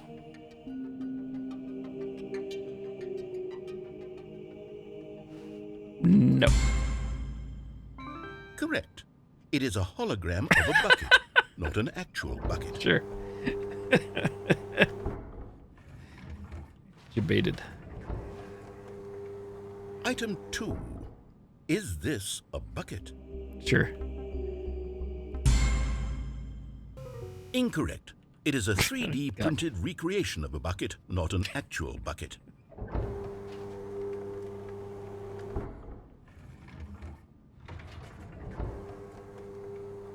Item 3. Is this a bucket? No. Incorrect.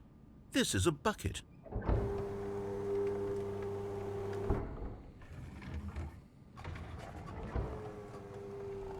Item 4. Is this a bucket? Tractor story. Yes. Are you hallucinating? This is a tractor. It's an enormous machine that tills the earth. I thought this was a gimmick. How on earth did you manage to screw it up? Absolutely incredible. Let's just move on to the next one.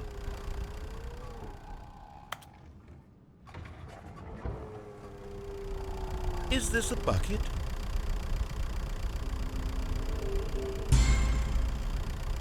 Correct. This is a bucket. What?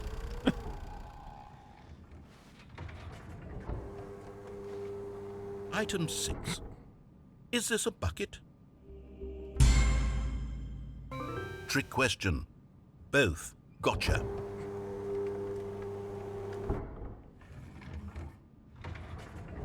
Item...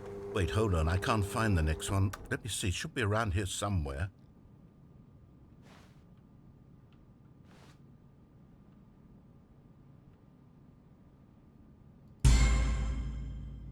Okay, you and I both know there isn't anything here. And I don't appreciate the implication that nothing is a bucket when we both clearly know that a bucket is something, and therefore nothing could possibly be something. Unless, in your twisted mind, have you somehow convinced yourself that a bucket is nothing? Answer me straight, Stanley. Do you believe that nothing is a bucket? Nothing is a bucket. You know what? I'm too confused to even sort it out. I've lost all sense of perspective. What is a bucket? What isn't a bucket? Mere moments ago I could answer these questions with confidence. And yet now I'm somewhat adrift. Do any of us know what a bucket is? Am I Mr. Bucket. a bucket? Stanley, I can't keep doing this. I'm losing myself, and myself was all I ever had to begin with. I'm afraid the bucket is threatening to tear our relationship apart. I can't have that. I'm sorry. But I'm going to erase all buckets from the game entirely. Sad. Okay, here we go.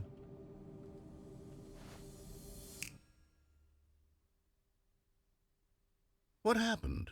Is everything gone? Why did everything disappear? Wait, was everything a bucket? Every single thing in the game was a bucket. Oh my God, I had no idea. How could... except me. I'm not a bucket after all. And you, Stanley, you're still here. You're not a bucket either. Oh, this is wonderful news. We're not buckets. Yes, I actually feel much more at ease right now. It's delightful to get some clarity on that issue, but it doesn't change the fact that we haven't got a game. So, tell you what, I'll reset everything and we'll put back all of the buckets, okay? And we'll know that it's all a bucket. But if you run into anyone else, maybe don't mention that. Who knows what that information might do to a person? All right, here we go.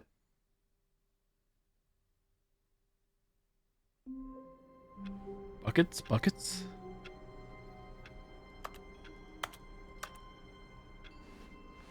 Someone was following Stanley. He was sure of it. If he checked over his shoulder now, he would surely catch them. It was only a matter of time.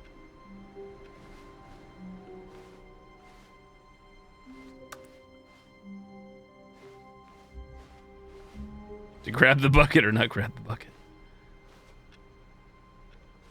Stanley lifted the bucket into his arms, and Grabbed a wave of comfort rushed over him. Input received. I'm gonna go take a little break and go to the bathroom and grab a bottle of water. BRB, bottle of water. Be right back.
Get your fat ass back here.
Get your fat ass back here.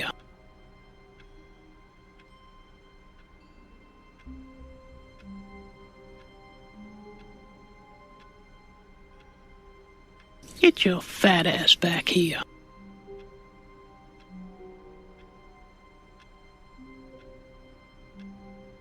Get your fat ass back here. Get your fat ass back here. Get your fat ass back here. Get your fat ass back here. Get your fat ass back here. Get your fat ass back here. Fat ass back here. Get your fat ass back here. Get your fat ass back here. Fat ass back here. Get your fat ass back here. Get your fat ass back here. Get your fat ass back here. Get your fat ass back here. Get your fat ass back here. Get your fat ass back here. Get your fat ass back here. Get your fat ass back here. Get your fat ass back here. Get your fat ass back here. Get your fat ass back here. Get your fat ass back here. Get your fat ass back here. Get your fat ass back here.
Hello? Hello? Hello? Well, I'm not sure what I missed. I'll just say hello to anybody that's just arrived. Hello there. Hello there. Or who we scared away. I'm sure nobody scared anybody away, right? We're back. Back with my bucket. Buckethead. Stanley clutched the bucket. It's been 84 years. The door on his lap.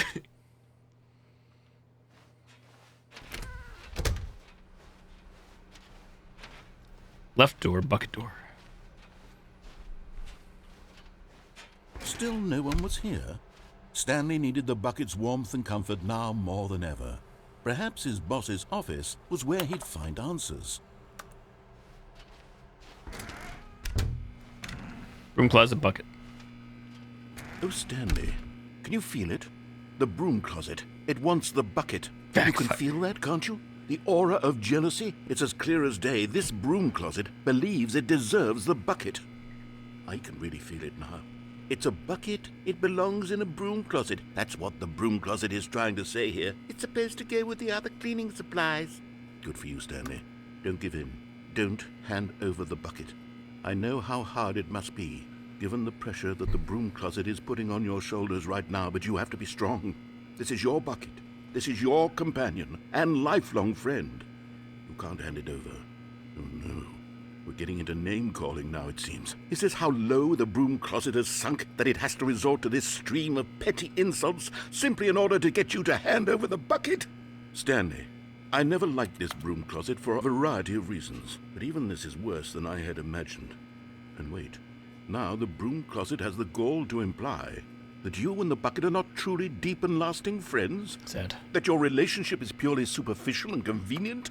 That your life Mr. is Bucket. so banal and meaningless that you'd feel the same sort of kinship towards any inanimate object which happened to lay in your path in an even partially enticing manner?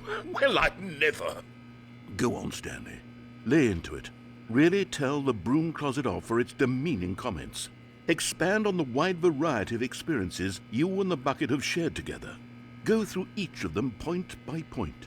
Share your journal entries detailing the rich emotional landscape of your feelings for the bucket as they have changed and evolved over the years. Let him have it.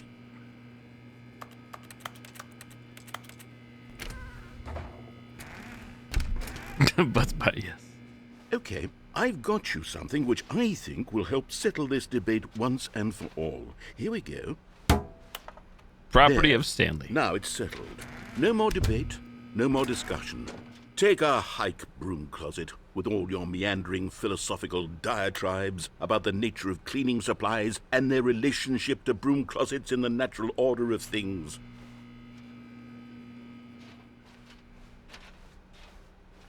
Coming to a staircase, Stanley and the bucket walked upstairs to the boss's office.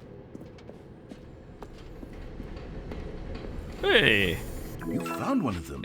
One of the miniature Stanley figurines. Remember, no reward for collecting all of these, only the intrinsic pleasure of a job well done. You can't buy that sort of happiness, Stanley. God knows I've tried. So, I implore you to savor each and every moment you come across one of these beautiful figurines.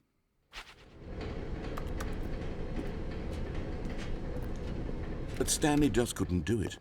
He considered the possibility of facing his boss, admitting he had left his post during work hours. He might be fired for that. And in such a competitive economy, why had he taken that risk?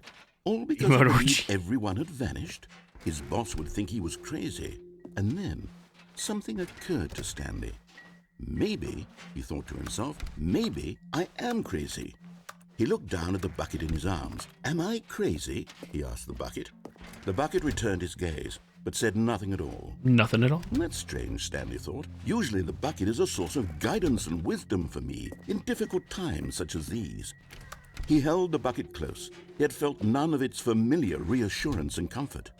And that's when Stanley realized, this isn't my bucket. It's just a normal, everyday bucket. Someone else's bucket, perhaps. How did I end up with someone else's bucket? This is all terribly wrong. Surely no good would come from this. Goodbye, Who bucket. knows what sorts of bizarre hallucinations Stanley might experience without the psychologically grounding presence of his bucket. And indeed, now he noticed that the rooms were repeating, which was, of course, very odd. And now he felt himself floating off the ground. Oh, gracious, he exclaimed. Without my bucket, I've gone truly mad. Where is it? I must find it. Far off in the distance Bucket. now, he heard it, calling to him. Stanley! Stanley, it's me, the bucket. Could it truly be? He rushed forward from room to room, passing by one bucket after the next. None of them were his. None of them were his special bucket. Come to me, Stanley. Find me.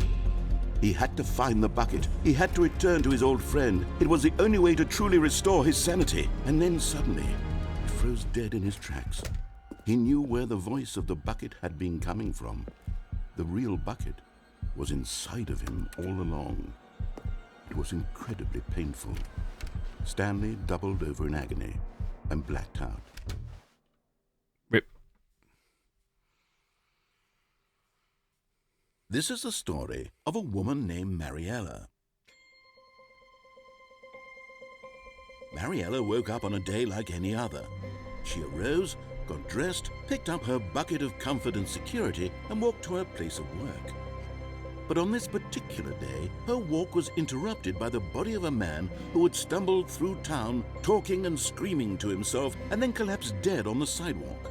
The By old way, sausage. She knew what the problem was. Not This quite. man had no bucket. Of course he'd gone mad, ranting and raving about a narrator describing all of his actions and how everything is predetermined and free will is an illusion and it's all just a video game. It could all have been prevented if only he'd taken his bucket with him.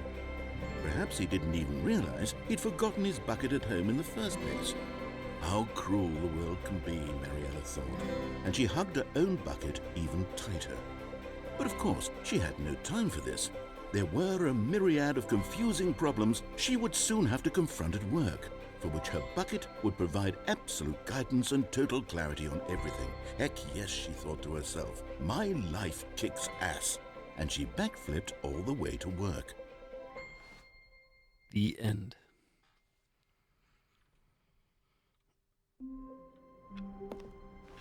Stanley had never seen the office this brightly lit. Was it a sign of something? He hoped it was. He hoped very much that it was. The sequel is now paused. Show me the achievements. 2 out of 11, not many. Complete the Stanley Parable. Beat the game. Test achievement, please ignore. Test achievement description, replace this. Welcome back. Quit the game and then start it again. Commitment, play the Stanley Parable for the entire duration of a Tuesday. What?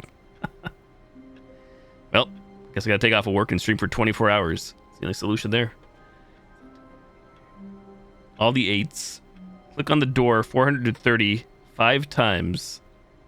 Click on door 430 5 times. Speed run. Complete the Stanley Parable in under 4 minutes 22 seconds, not including load times. Settings world champion. Set all settings sliders in the menus to the available to all the available numbers. Super go outside. Don't play the Stanley Parable for 10 years. Sure. 10 years. Didge. 24-hour stream. Hold it. Figurine Finders Committee meeting today in the meeting room.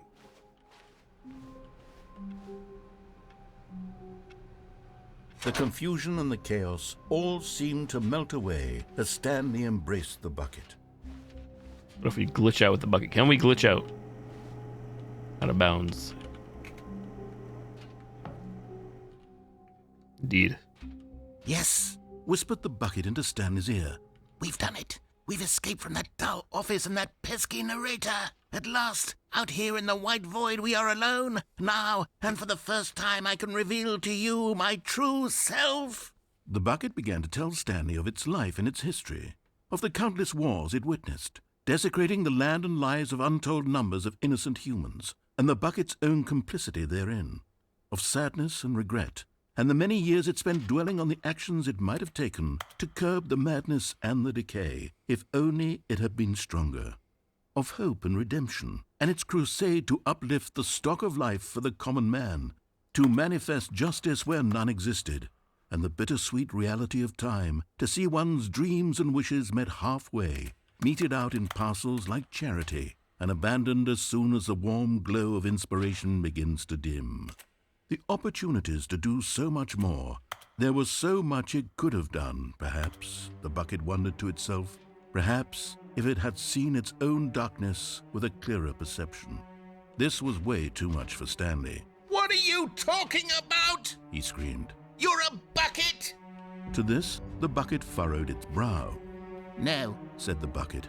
not since the evil wizard Gambhorata first ensnared me in his machinations as payback for the sacred amulet I stole from his treasured vaults. I was young back then and could not conceive the ramifications of... No! Stanley screamed even louder this time. This is stupid! You Precious? are a bucket! This is so stupid! Why are we even doing this? As Stanley screamed and screamed and screamed, the bucket revealed its true form, transforming into a mighty beast of untold power, its fangs glistening like...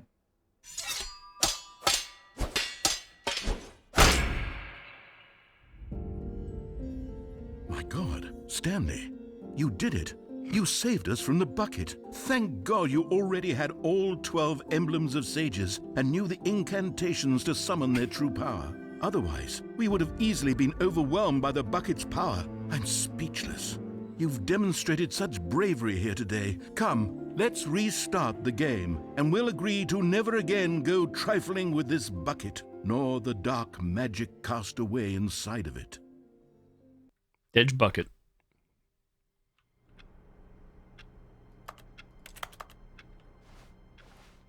All of his co-workers were gone. What could it mean?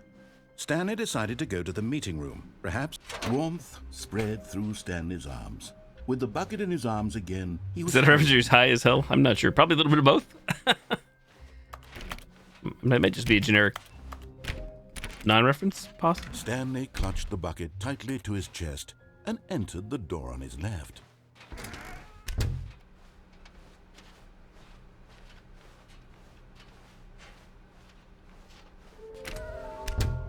Ooh, new. Trust the completionist instinct. There will be a reward for finding them all. Small floating objects have appeared around the office, across the office. We have to synergize our resources to ensure their retrieval.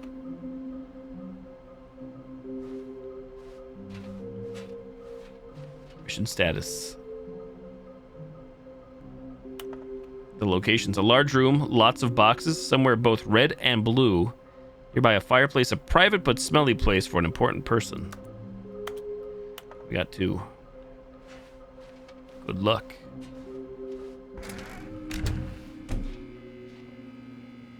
All right, I've got a second sticker back here, and I'm going to slap it on as well because I think it's appropriate. You see, I feel that it works because the sticker is also a bucket. That way, if you're ever unsure whether the thing you're holding is a bucket or not, you can look down at this sticker and say to yourself, "Ah, it's a bucket." There really is a wide variety of applications for this sticker. Coming to a staircase, Stanley and the bucket walked go up for now. upstairs to the boss's office. First time going upstairs tonight.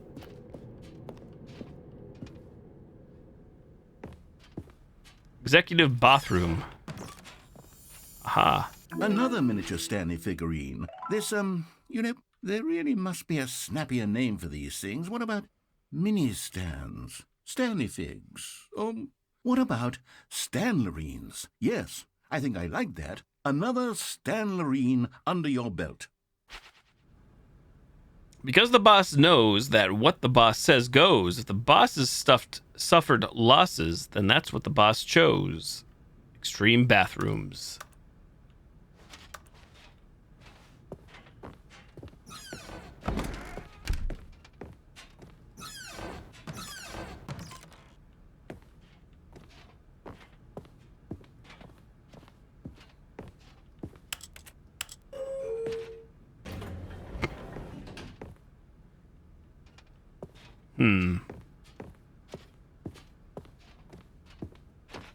Stepping into his manager's office, Stanley was once again stunned to discover not an indication of any human life. Crushed by the weight of this revelation, Stanley may have broken down into an emotional dumpster fire if not for the soothing presence of the bucket. Even now, in his darkest of hours, did the bucket's warmth and guiding light pierce the dark clouds of confusion and chaos. It would be with him always. The bucket would, and he knew it. The two of them were inseparable. At this point, Stanley was so absorbed in the tender spiritual connection he shared with the bucket that he didn't notice the keypad behind the boss's desk. Nor in his bliss of simply being near the bucket did he have any notion that the PIN number for the keypad was 2845.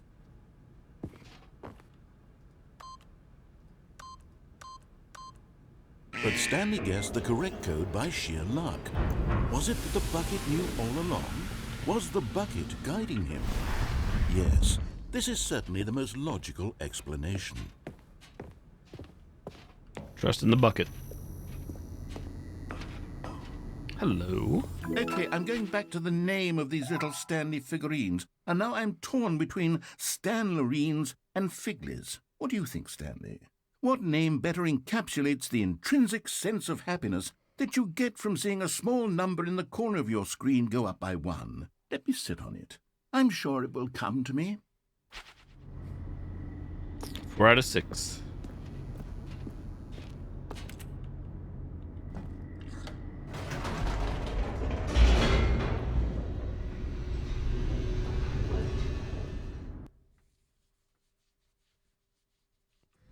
The elevator raced downward, plummeting towards an unknown fate. It would be all Stanley could do to keep himself together, if not for the bucket. Soothing him, comforting him, reassuring that in this darkest moment of uncertainty, he would be all right. The bucket is here for you, Stanley. Everything will be fine. That's a reason. Stanley and the bucket walked straight ahead through the large door that read, Mind Control Facility. Escape. Mind control facility.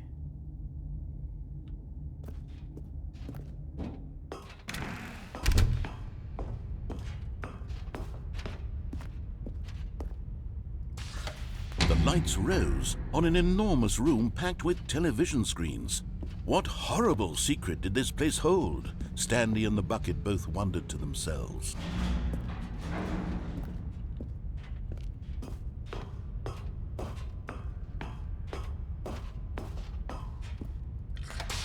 The monitors jumped to life, and Stanley nearly dropped the bucket in shock. Everyone in the office was being videotaped, monitored like guinea pigs. The bucket had never seen anything like this, and it very nearly burst into tears as Stanley cradled it gently, reassuring it that everything would be fine.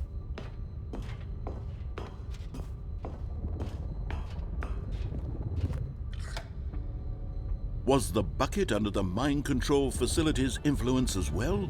Had the bucket been told to do things it didn't wish to do? What kinds of things does a bucket want to do or not want to do in the first place? These questions raced furiously in Stanley's feeble mind. Lift. No! He screamed into the bucket. He couldn't accept it. His own life in someone else's control, never! He squeezed the bucket tighter, his one friend in the entire world. At this point, he could trust no one except for the bucket.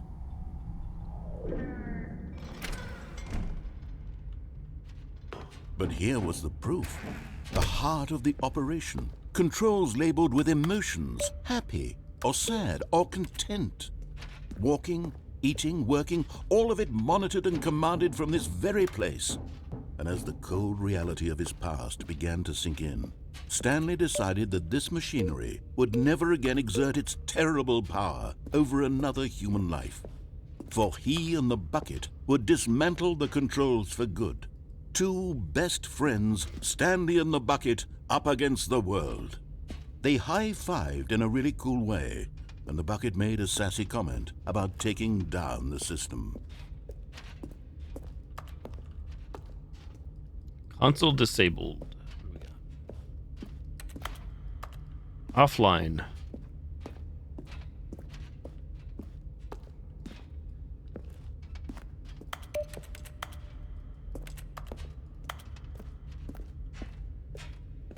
Facility power.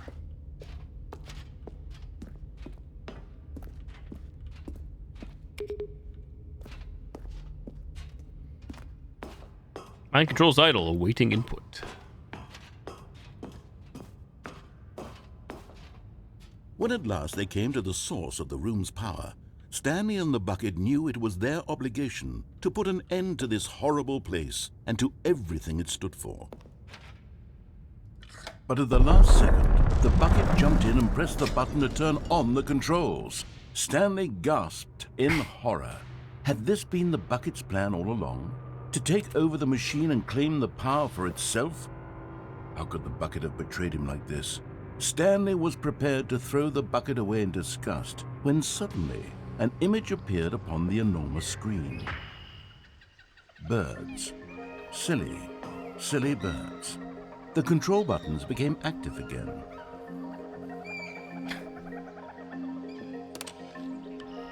Flamingos. Your bird, you are penguins. Stanley flipped through one video of silly birds after another, and then it dawned on him. This wasn't a mind control facility at all. It was a facility for monitoring and surveilling silly birds all over the world. The mind controls were only a facade to disguise its true intentions. Had the bucket known this all along? Stanley marveled at the metal genius in his hands, the one who had pointed him towards this incredible discovery. Stanley and the bucket never found freedom because they spent the rest of their lives here in this place, flipping through live streams of the silliest birds imaginable. Of all the possible paths his life could have taken, this one was surely the best. And Stanley was happy.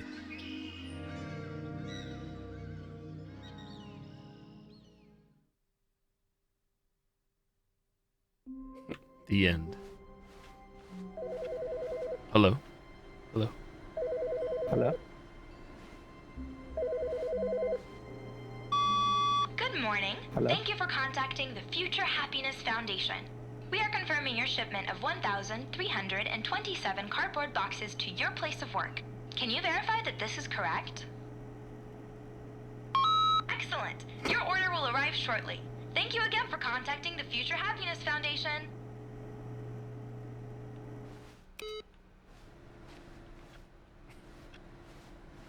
Future Happiness Foundation.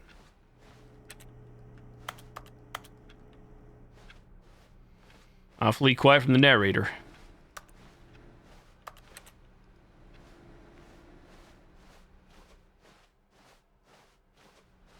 Melons! Stanley picked up the bucket Big, and juicy smiled. melons! He'd never be There alone he is. again. Not truly alone. Not with the bucket around. Big melons? Melons in the chat.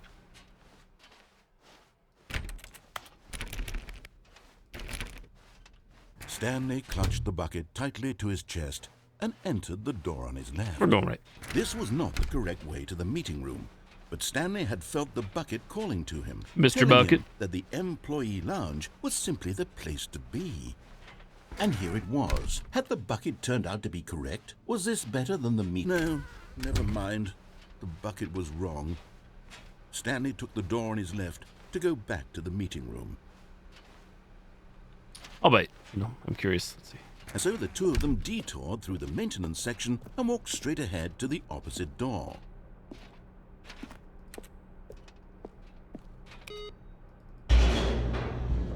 Change of plans. Oh, good Stanley. I'm glad you found your way here. I knew you'd find this place eventually. I care about you, Stanley. You see, your friends and I Am are I? concerned for you, Stanley. We've come together here because we care about you very much. It's this bucket you're carrying around everywhere. The bucket isn't even from the original Stanley Parable. It's just sequel content. We're the ones that matter, Stanley. Classic characters from the first game, like the Adventure Line and the Broom Closet. Because that's what fans want from a sequel. They want more of their favorite jokes, not this bucket that they've never seen before.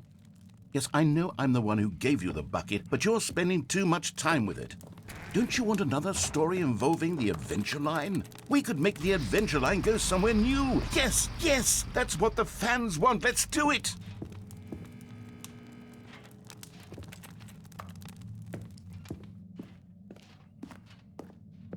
Whee! Look at that wacky line. Who knows where it'll go off to next? Oh, and The Adventure played Line, some yeah. silly music as well.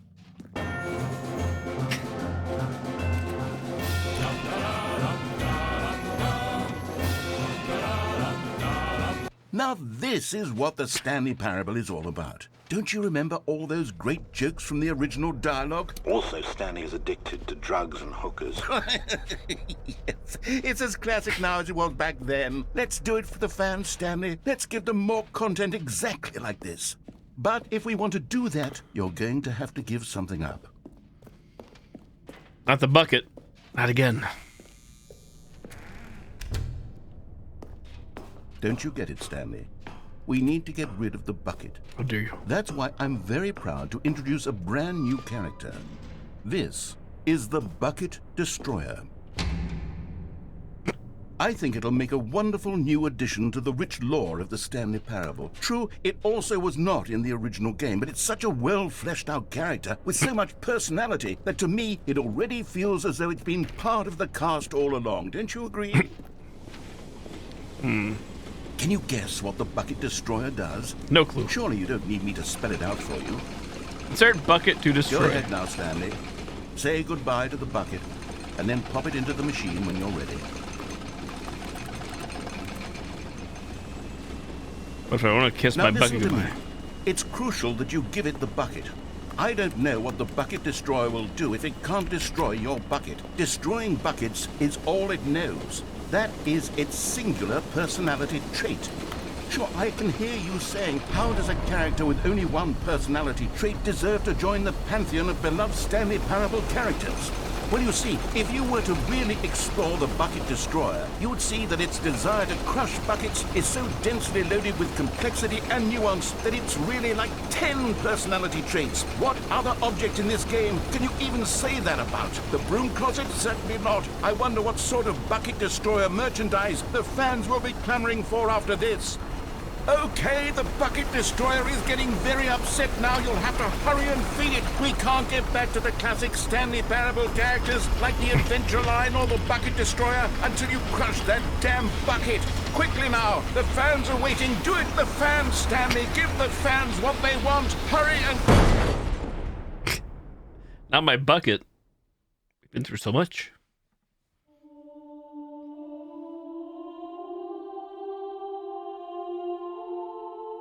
The Bucket Destroyer, my prized creation. You had so much potential. We were going to do such marvelous things with you, tell such spellbinding stories about you. All of it squandered now. Goodbye, new friend. For the moment in time that you were here, you were magnificent.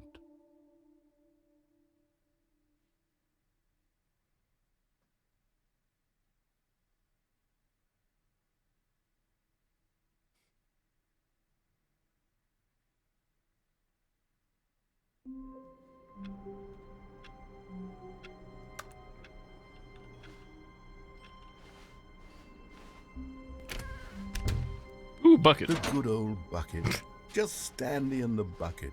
Off Stanley clutched the bucket tightly to his chest and entered the door on his left. This was not the correct way to the meeting room, but Stanley had felt the bucket calling to him, telling him that the employee lounge was simply the place to be. And here it was. Had the bucket turned out to be correct? Was this better? No, never mind. The bucket was wrong.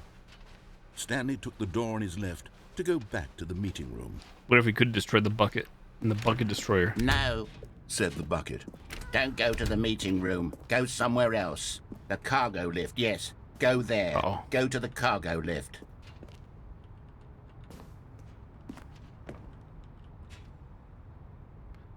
I see a collectible over there. I'm dropping. A vent. A ventador.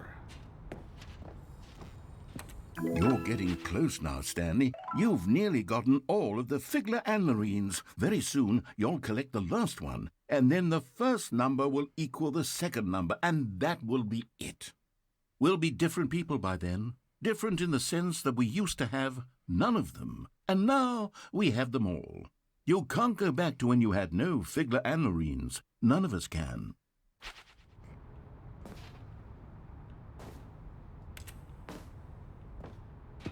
I don't know how this wood is staying upward. Upright. Dropping.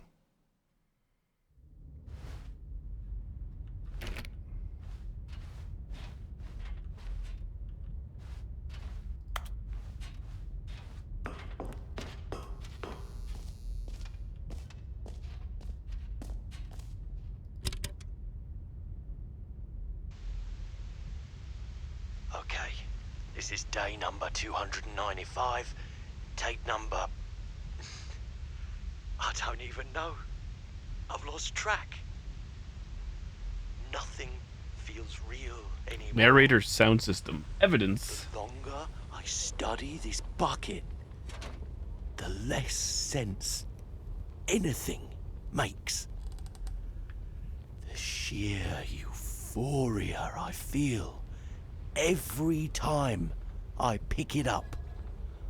No matter how many times I've done it, it's always the same feeling. And the emptiness in my chest when I set it down, it doesn't make sense. There's no explanation for it. I still haven't figured out why I see the world so differently when this bucket is in my arms. Why everything feels so... What do I do with this treasure? I can monetize it. It's unthinkable the amounts of money people will pay for even just an hour with the bucket. This is my golden ticket. But I have to be careful, because as soon as this gets out, there's going to be a target on my back.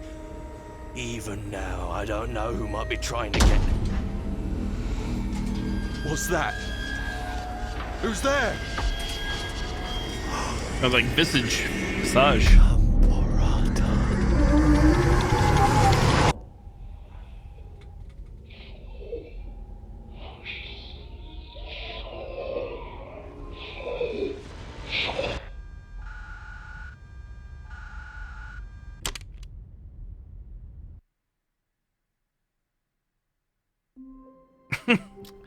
Interesting ending. All of his co-workers were gone. What could it mean? Stanley decided to go to the meeting room. Perhaps he had simply missed a memo. No matter how hard Stanley looked, he couldn't find a trace of his co-workers. Where are we going today? The bucket asked. Stanley just smiled. Anywhere they went together would be perfectly fine with him.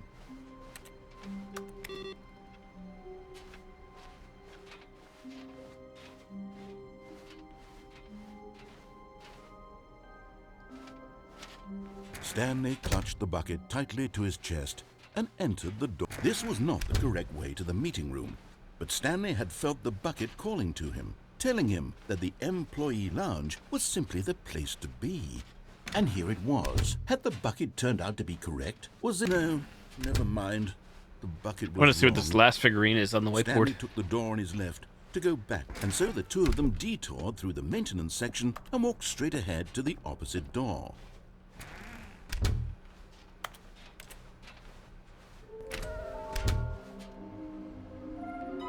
Somewhere both red and blue.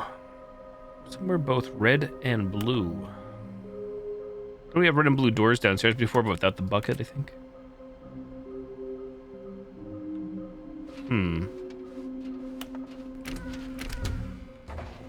Stanley, we must move on from this broom closet, simply because I have no remaining stickers. If I did, you can guarantee we'd be in here for hours. But alas, no stickers. Oh, nice, Lena. Glad to hear you enjoyed. Sounds like you deserve it. That's for sure. Or earned it, I should say. Coming to a staircase, Stanley and the bucket walked Red and blue door room. upstairs to the Maybe if I don't pick up the boss's bucket, office. I'm wondering. Possibly.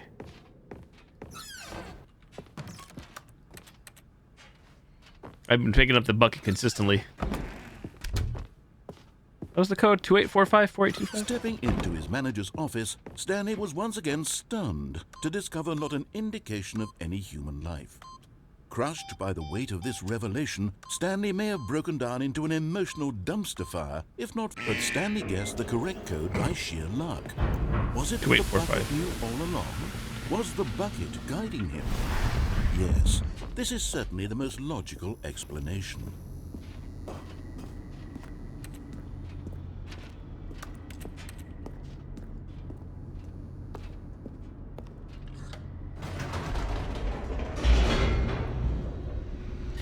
Now I have to try to remember where the red and blue door room was. I think that was jumping out the lift. That was like one of the first things I think we did. Or thought we did.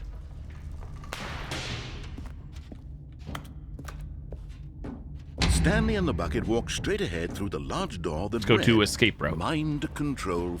Although this passageway had the word escape written on it, the truth was that at the end of this hall, Stanley and the bucket would both meet a violent death.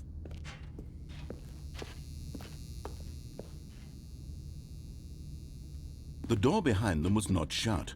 Stanley and the bucket still had every opportunity to turn around and get back on track.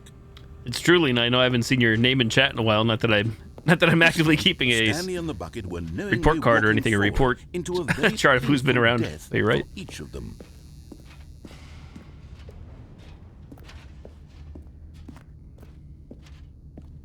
Death.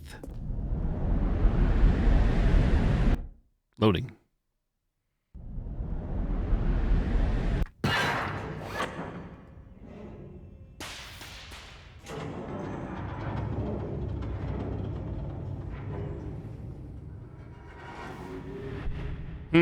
Crushers. As the machine whirred into motion and Stanley and the bucket inched closer to their demise, Stanley reflected on how meaningless the bucket's warmth and comfort had turned out to be. To be sure, it puts the mind and the soul at ease to embrace the bucket, but what use is a sense of ease when you're about to be crushed to death? This is what Stanley thought to himself, and he sort of kicked himself for wasting so much time carrying a bucket everywhere. Farewell, Stanley. Crouching. Farewell, Stanley, cried the narrator, as Stanley and the bucket were led helplessly into the enormous metal jaws. In a single visceral instant, the bucket's life came to an end, as it was crushed violently to death. Or not.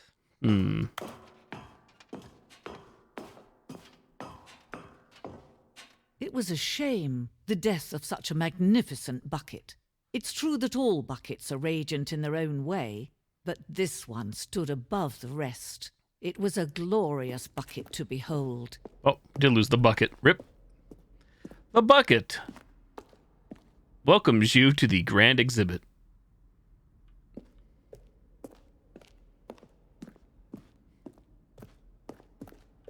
Can you see how arrogant it was for Stanley to take a bucket like this and to claim it for his own? Can you see the hubris that blinded him? Can you see that the bucket is far more noble than Stanley will ever be in his short life? 25 buckets. Inferno bucket.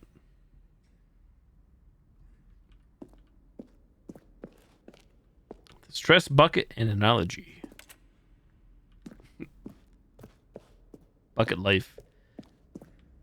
The bucket's been like a core component here for the new Stanley Parable game here.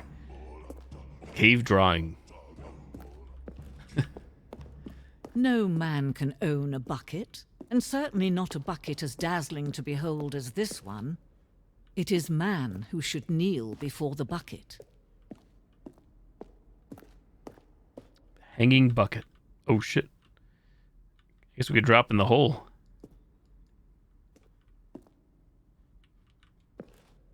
I want to check the other way first. I think there was another stairwell.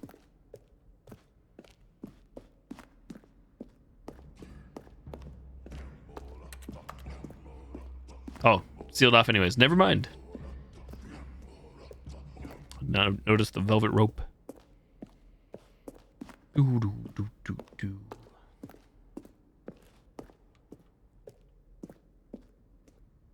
we go.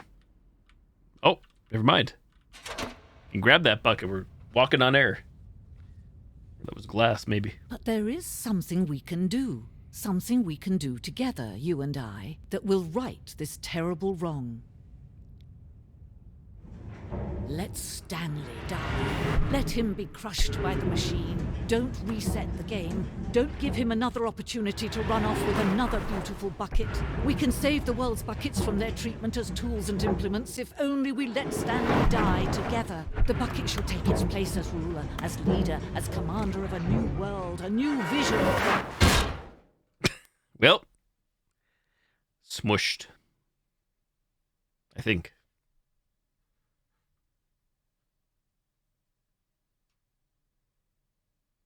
Indeed. How long was I sitting there? Stanley wondered to himself. Minutes?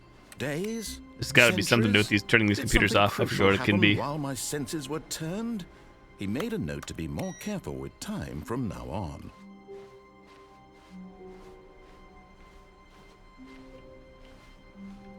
Right, so I'll leave the bucket behind. See if we can get back to the red and blue hallway if I remember where that is. I think we do. When Stanley came to a set of 2 open doors, this was not the correct way to the meeting room, and Stanley knew it perfectly well. Perhaps he wanted to stop by the employee lounge first, just to admire it. The lounge was grand, majestic. Feels weird not having the bucket. But eager to get back to business, Stanley took the first open door on his left. Stanley was so bad at following directions, it's incredible he wasn't fired years ago. You get to go up that area. Bucket or no Look, bucket. Stanley, I think perhaps we we've have to gotten drop. off on the wrong foot here. I'm not your enemy, really, I'm not. I realize that investing your trust in someone else can be difficult, but the fact is that the story has been about nothing but you all this time. What? Really? I was in the middle of something. Do you have zero consideration for others? Are you that convinced that I want something bad to happen to you? Why, I don't know how to convince you of this, but I really do want to help you, to show you something beautiful. Look, let me prove it. Aha, there it is. Prove that I'm on your side. Give me a chance. And there it is, the last Stiggly Wiggly. Savor this moment, Stanley. This is a real accomplishment. This is doing something just for the sake of doing it. Where so many people expect to be rewarded for the most trivial achievements, you've insisted that a job well done is its own reward. I would tell you that I'm proud of you for collecting them all, but that would be like a reward, and we can't have that. So, instead I'll just say, it's done. We're all done here. And now we can go to whatever the hell you were doing before you hunted for figurines. Now listen carefully. This No is actual important. achievement for that. Stanley walked through the red door. So I know we did blue earlier, and then we takes us around. Let's go red this time. Oh, thank Done red God you yesterday. are willing to listen to me. Do you see that I really have wanted you to be happy all this time? The problem is all these choices. The two of us always trying to get somewhere that isn't here. Running and running and running, just the way you're doing right now. Don't you see that it's killing us, Stanley? I wanted to stop. We would both be so much happier if we just stopped. And I think I have a solution. Here, let me show you.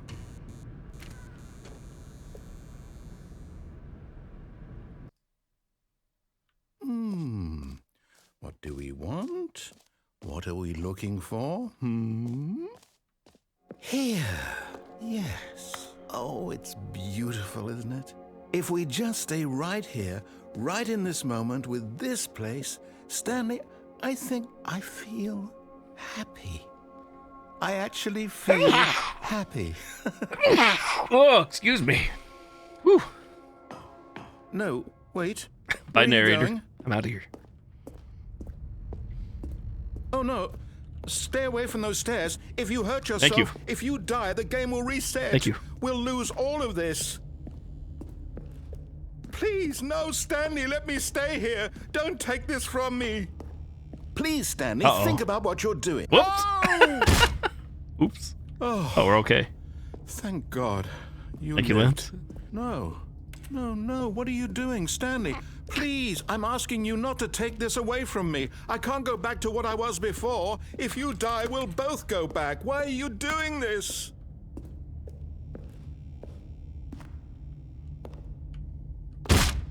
Stanley, let's go back to the other room. The door is still Can you open. do that for my God? Is this really how much you dislike my game? Sag narrator. You'll throw yourself from this platform over and over to be rid of it? You were literally willing to kill yourself to keep me from being happy. Am I reading the situation? Allergies must have gotten to me. Hopefully not yet, but who knows? I did just actually dust my area, imagine, so there's a good chance lots of dust particles floating in the air.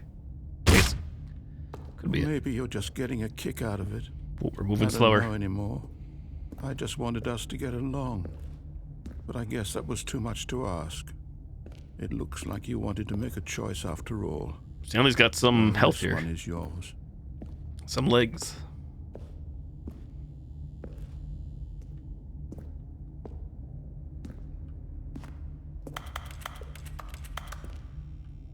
Geronimo. Is it over? It's going to restart, isn't it? Groundhog Coming Day. back. Happy Death Day.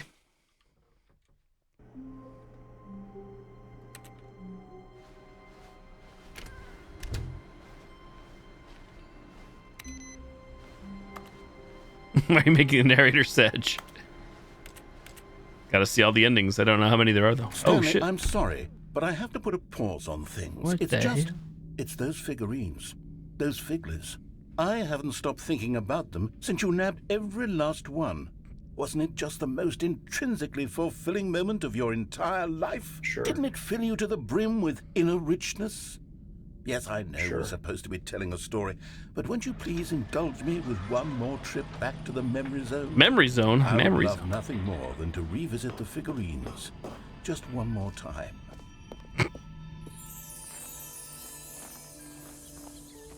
Now remembering when Stanley found the collectibles.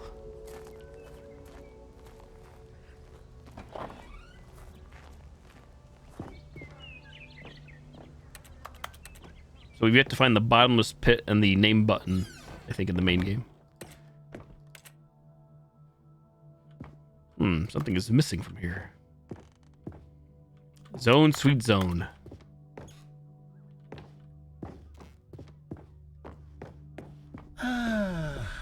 Here's where it all began. The first collectible. Back then, we had no idea of how many of them we'd find. Sure, it said 6 right there on the screen, but how could we know for certain? We were so innocent. We'll never be like that again, Stanley.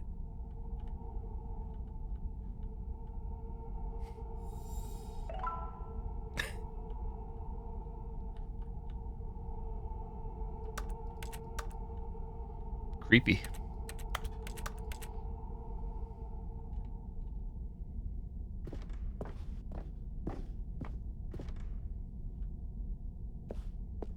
And here was a second Stanley. I'll be honest, back then I had no faith in you to find any of them, let alone 6. But you continue to surprise me in all sorts of mundane, unremarkable ways. Okay, let's do a little quiz. Which of these rooms was the room you found your third mini Stan? Can you remember? Was it really my third? Turd? Boss's bathroom? Hey, that's exactly right. It was here in the boss's bathroom. It was the third one. You picked it up, and then after that, you had 3 of them. I'm glad these moments are so crystal clear in your memory, but I shouldn't be surprised. After all, science tells us that it's impossible to forget your third time doing anything. Let's see, what came next? Oh yes, we found a Figley in this pink room. Oh well, I can't actually say I remember being in this room, but it's here in the memory zone, so it must have happened.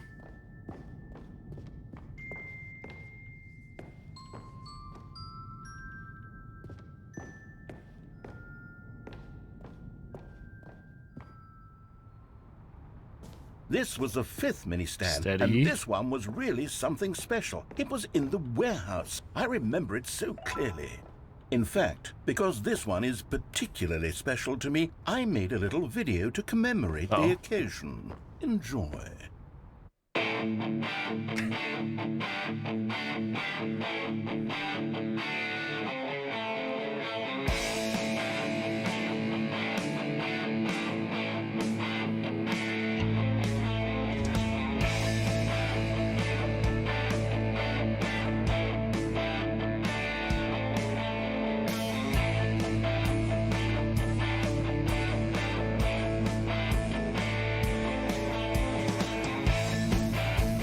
Found it near the cargo lift.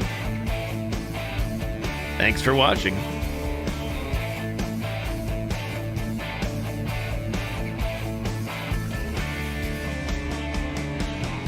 Best boy, the narrator. Takes you back, doesn't it? I spent a lot of time making that video, but it was 8 minutes I wouldn't have spent on anything else.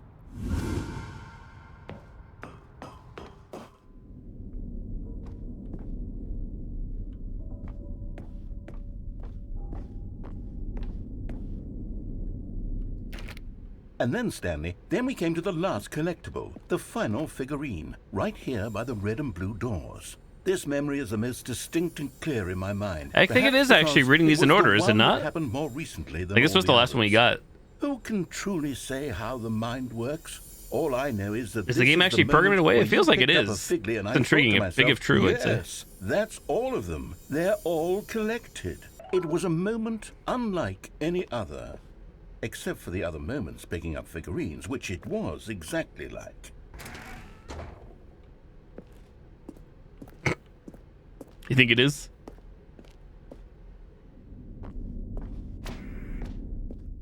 You are in the And present. then there was no more, because we've caught up to the present moment. Nothing left to do but move onward into the future. Goodbye, memory zone. Double the collectibles. No. Fake I'm loading not screen. done. I'm not ready to move on. Debated. Stop the loading screen. Isn't there some way we can stay here, keep enjoying these figurines? Let's just go backwards. We'll do the memory zone again from the opposite direction. See how that feels. Says with the figurines. Okay, yes, the room with the red and blue doors. I remember this. I must say, of all the figurines we looked at in our initial tour of the memory zone, this one is the most distinct and clear in my mind. Let's keep going. I want more. And here's where I made that video. Don't you remember the video we watched? Boy. Oh boy. Yes, I love that video.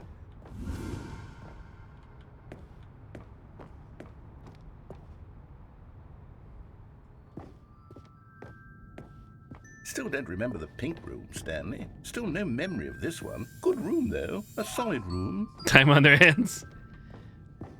Yeah, this sequel / re-release was supposed to come out, I think, back in 2020, 2 years ago, and got delayed. Really were a treat to hunt down. Of COVID and so many other things going on in the world. Kind of reward for finding all of these. All the time it to really put would this have in. muted the intrinsic joy of collecting them. I'm very glad we resisted the temptation.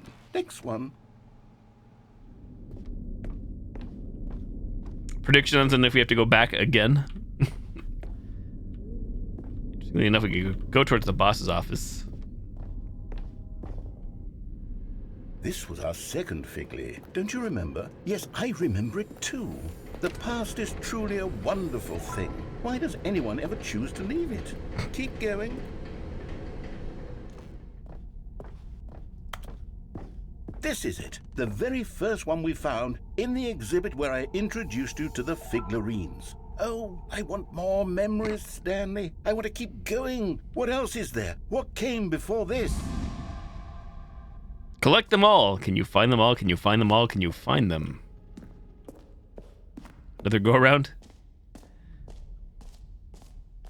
My mom brain low key stuck at this.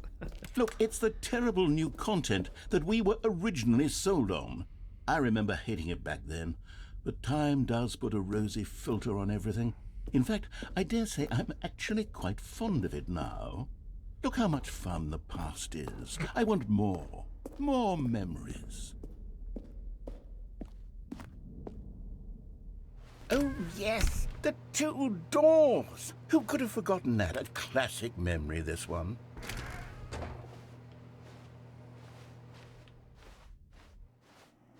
.427, our office. And before everything else, there was your office. I hate Mondays, moon days. Was there something that came before your office? There's something I feel I can remember. I can remember. Yes, I'm remembering something now. I remember before this whole story got started. Back then I was different. I used to make big decisions. I was passionate. I was skeptical. I weighed each decision with profound thoughtfulness. And then somewhere along the way, I stopped making decisions. I became lazy. And I came up with a character named Stanley to do my thinking for me. He would make the decisions. He would decide which way to go. I would cheer him on as he collected figurines for no reason. Why did I invent Stanley? Was I lonely? Yes, perhaps that's it. Perhaps I needed to imagine I had companionship. And Stanley really did make for a wonderful companion, even if he was a fiction.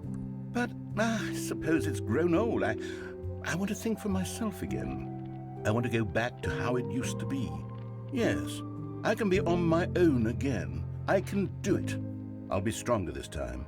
I'll take care of myself. I don't need Stanley anymore. Oh, but he truly was so much fun to play with. You know what? Since we're in the memory zone, how about one more good memory? Let's go back just once and give Stanley one more run of the office, and then I'll retire him for good.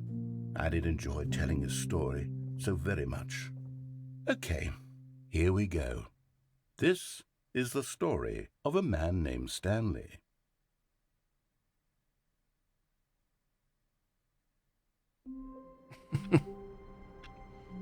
There is no escape. All of his co-workers were... Wait, no. This isn't the right office, is it? Is this Stanley's office?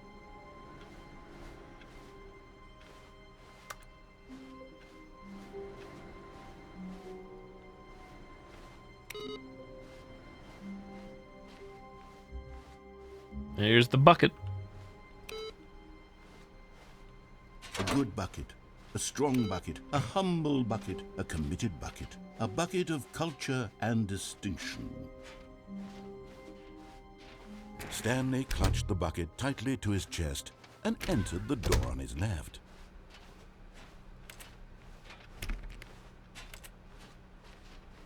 Still no one was here. Stanley needed the bucket's warmth and comfort now more Reboot than the ever. game entirely. Perhaps his boss's office was where he'd find answers. I'll bite. Boot the game entirely.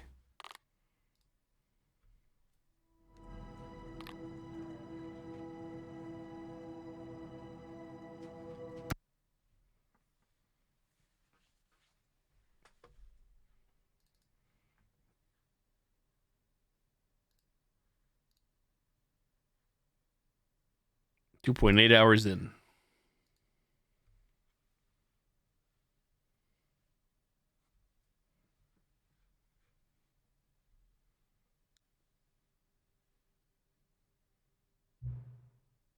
Please enter the current time.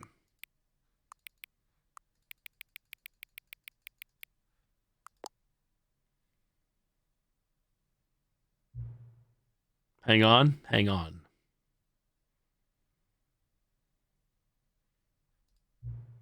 Before we get started, can I just say something? Thank you for actually setting the clock both times you booted up the game. A lot of people don't take that step seriously. They just leave the clock set at 12 and call it a day. But you're actually taking the time to set the clock, and I appreciate that. That's how I know that you care about this experience. You're paying attention. Imagine.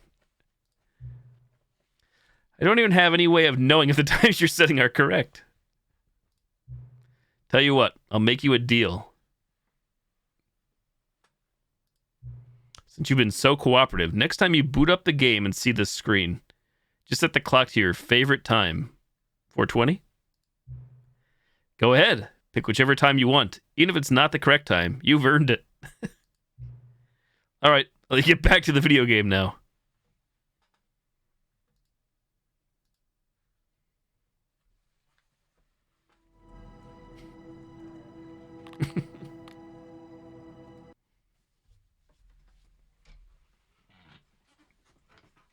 This is the story of a...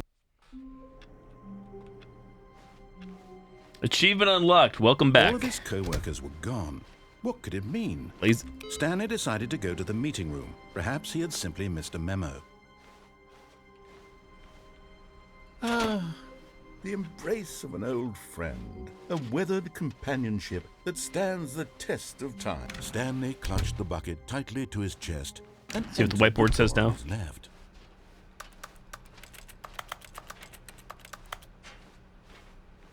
Still no one was here. Stanley needed It's the back to what it bucket's was. warmth and No comfort changes. now Sedge. more than ever. Perhaps his boss's office was where he'd find answers. Stanley, we must move on from this broom closet, simply because I have no remaining... Coming to a staircase, Stanley and the bucket walked upstairs to the boss's office.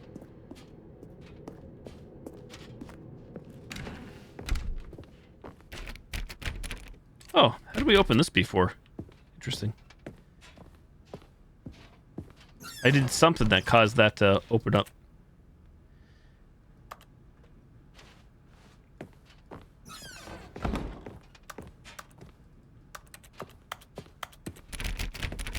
No clue.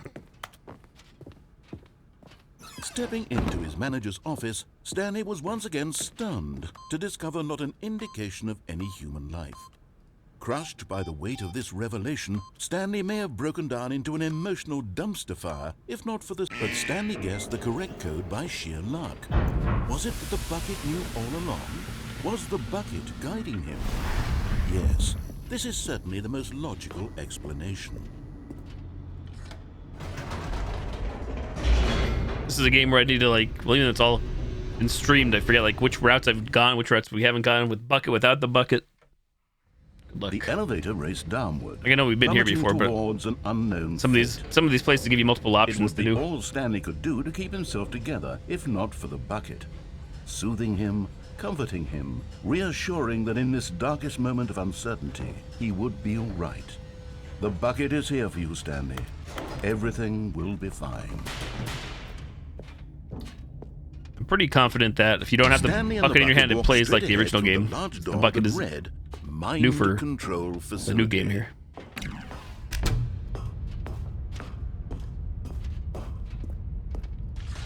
The lights rose on an enormous room packed with television screens. What horrible secret did this place hold? Stanley and the bucket both wondered to themselves. Pretty sure we do have a different option at the end where we can, pull the power or whatever?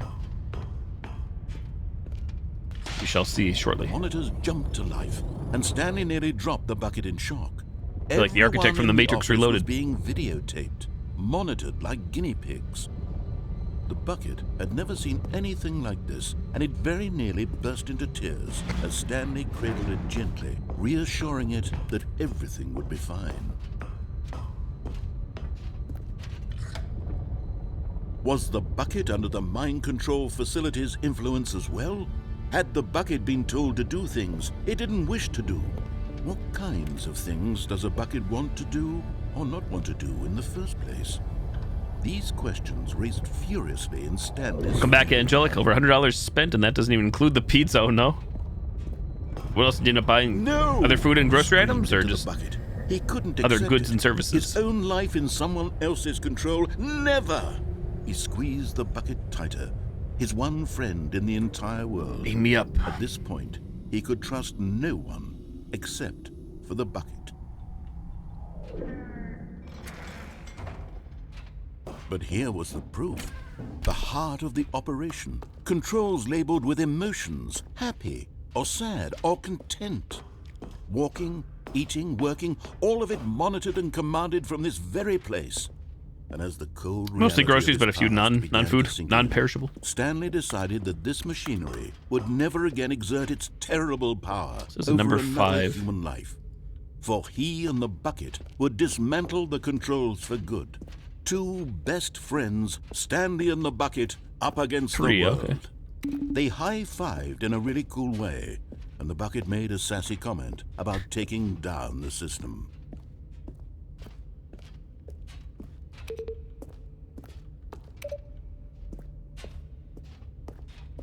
One, 2,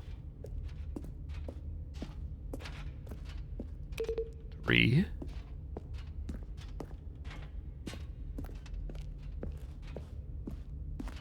Five is up there. Where's 4? Is that 4 up there? This probably isn't even going to do anything right now, but we shall see.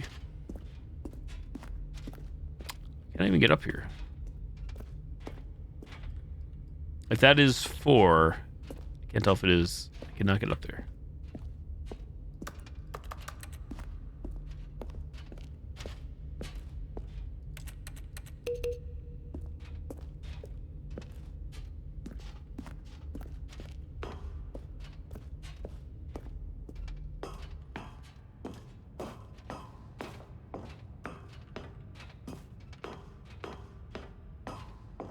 So this time we're going to do system power off. We did on before. Saw the birds. The birds.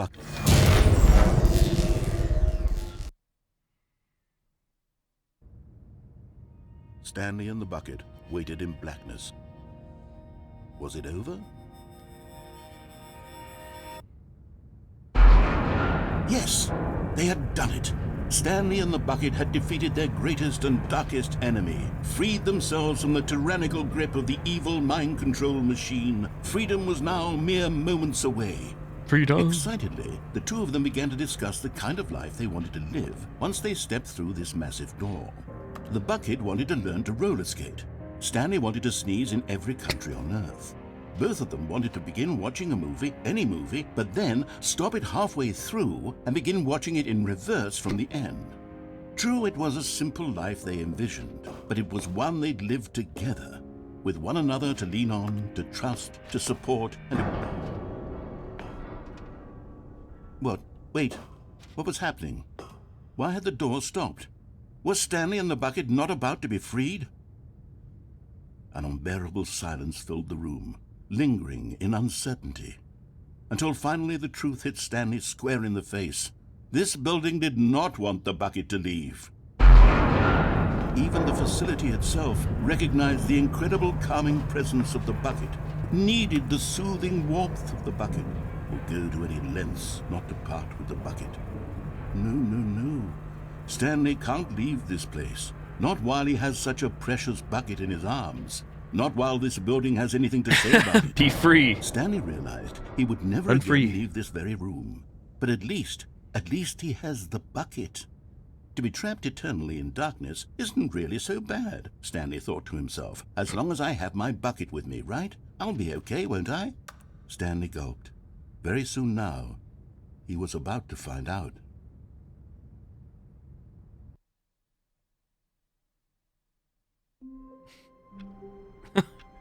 Just like that, back to the beginning. All of his co-workers were gone. What could it mean? Stanley decided to go to the meeting room. Perhaps he had simply missed a memo. Ooh woo.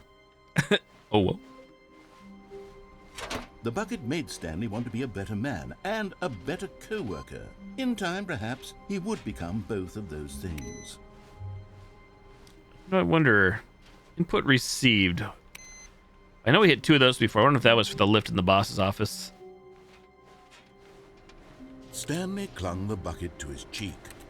Could his co-workers really all be gone?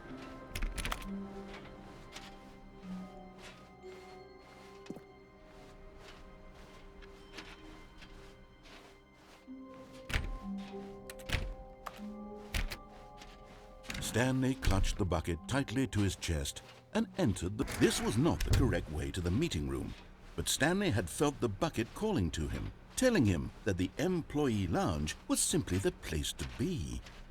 And here it was. Had the bucket turned out to be correct? Was this better? No, never mind. Let's go on the lift, go up and Stanley go to a room took we the haven't door on been his left to go tonight. back to the meeting room.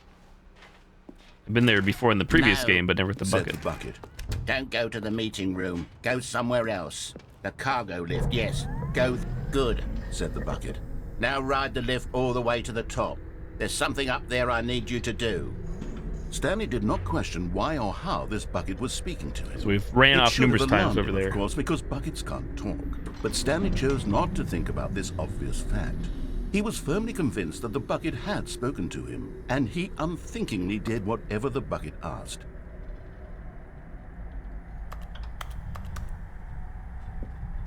In here, said the bucket. Go into this dark room over here. Stanley once again obeyed blindly.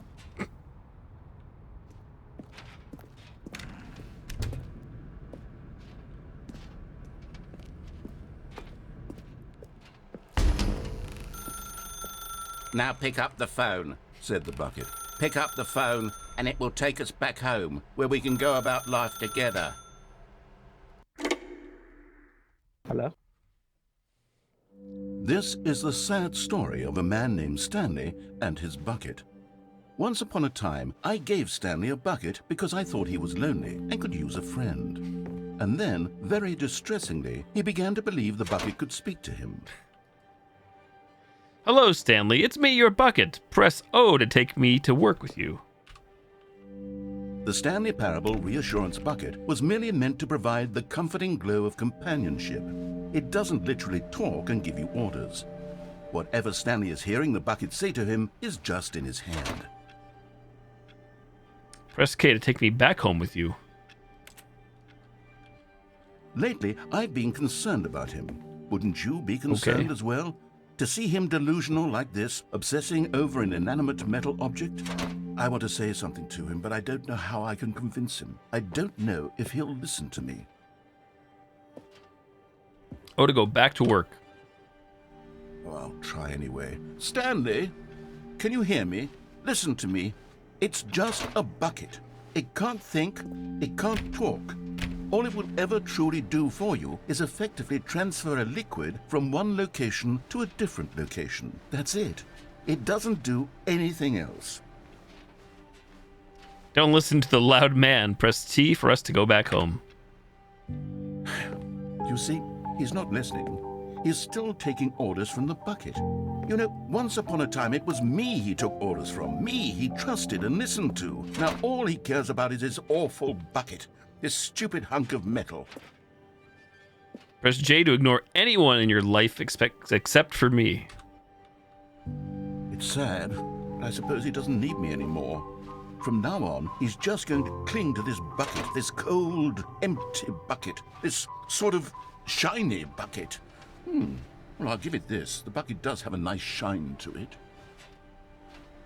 You believe I'm real, don't you, Stanley? Press N to go back home. Yes, I suppose on closer inspection that it doesn't quite look like your average hardware store bucket.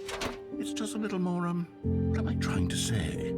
Sturdier, more capable of transporting liquid. Like it would be better at moving an amount of water from one room to another. Bucket is toxic. Press M to relive the same day with me over and over. Oh my God, what am I saying? Better at carrying water from room to room. It's a bucket. It's literally just a bucket. Why do I feel some need to point out the ways in which it's so much more than just a regular bucket? Mr. Bucket. Press O to go home to work to work to work to home to work to home. Oh no. I'm having feelings. Oh. The bucket. No. What's going on? Why do I want to be with the bucket?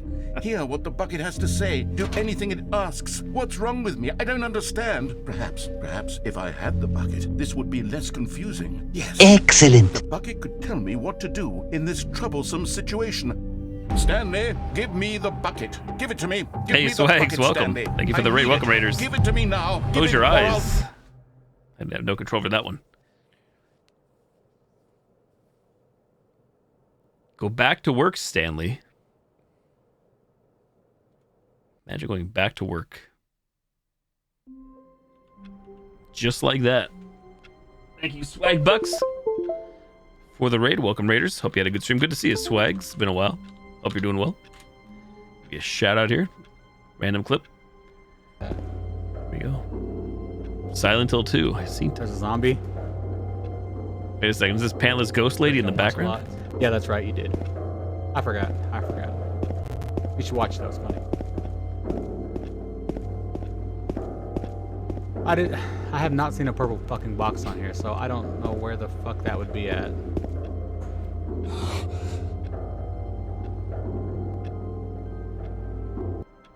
I wasn't it? I remember that one. No thanks. Fortnite, fork knife. Ooh.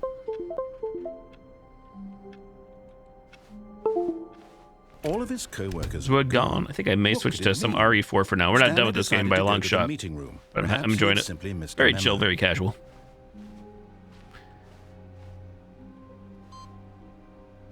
Oh, there's the other awaiting input. Weird. Strip poker with Lance. Imagine. Not everyone is so lucky to have a bucket, but Stanley is a very lucky fellow. Very lucky. As long as you're not gambling, I'm sure it's legal on Twitch. It involves no money.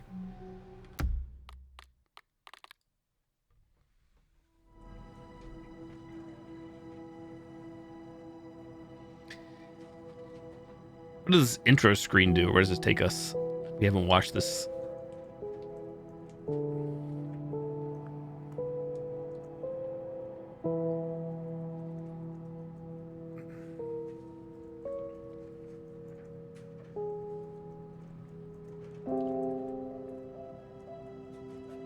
Three out of 11.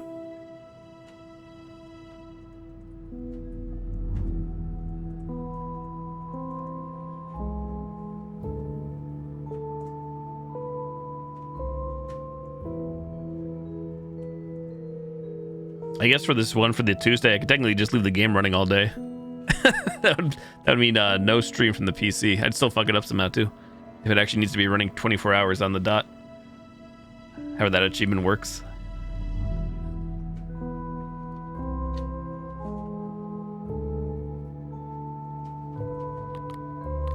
What have we been doing? 3.5 hours almost. GG. To be continued. I'm actually having trouble trying to think of where we haven't been. I don't know how much of the original stuff they want you to do without the bucket. Hard to say.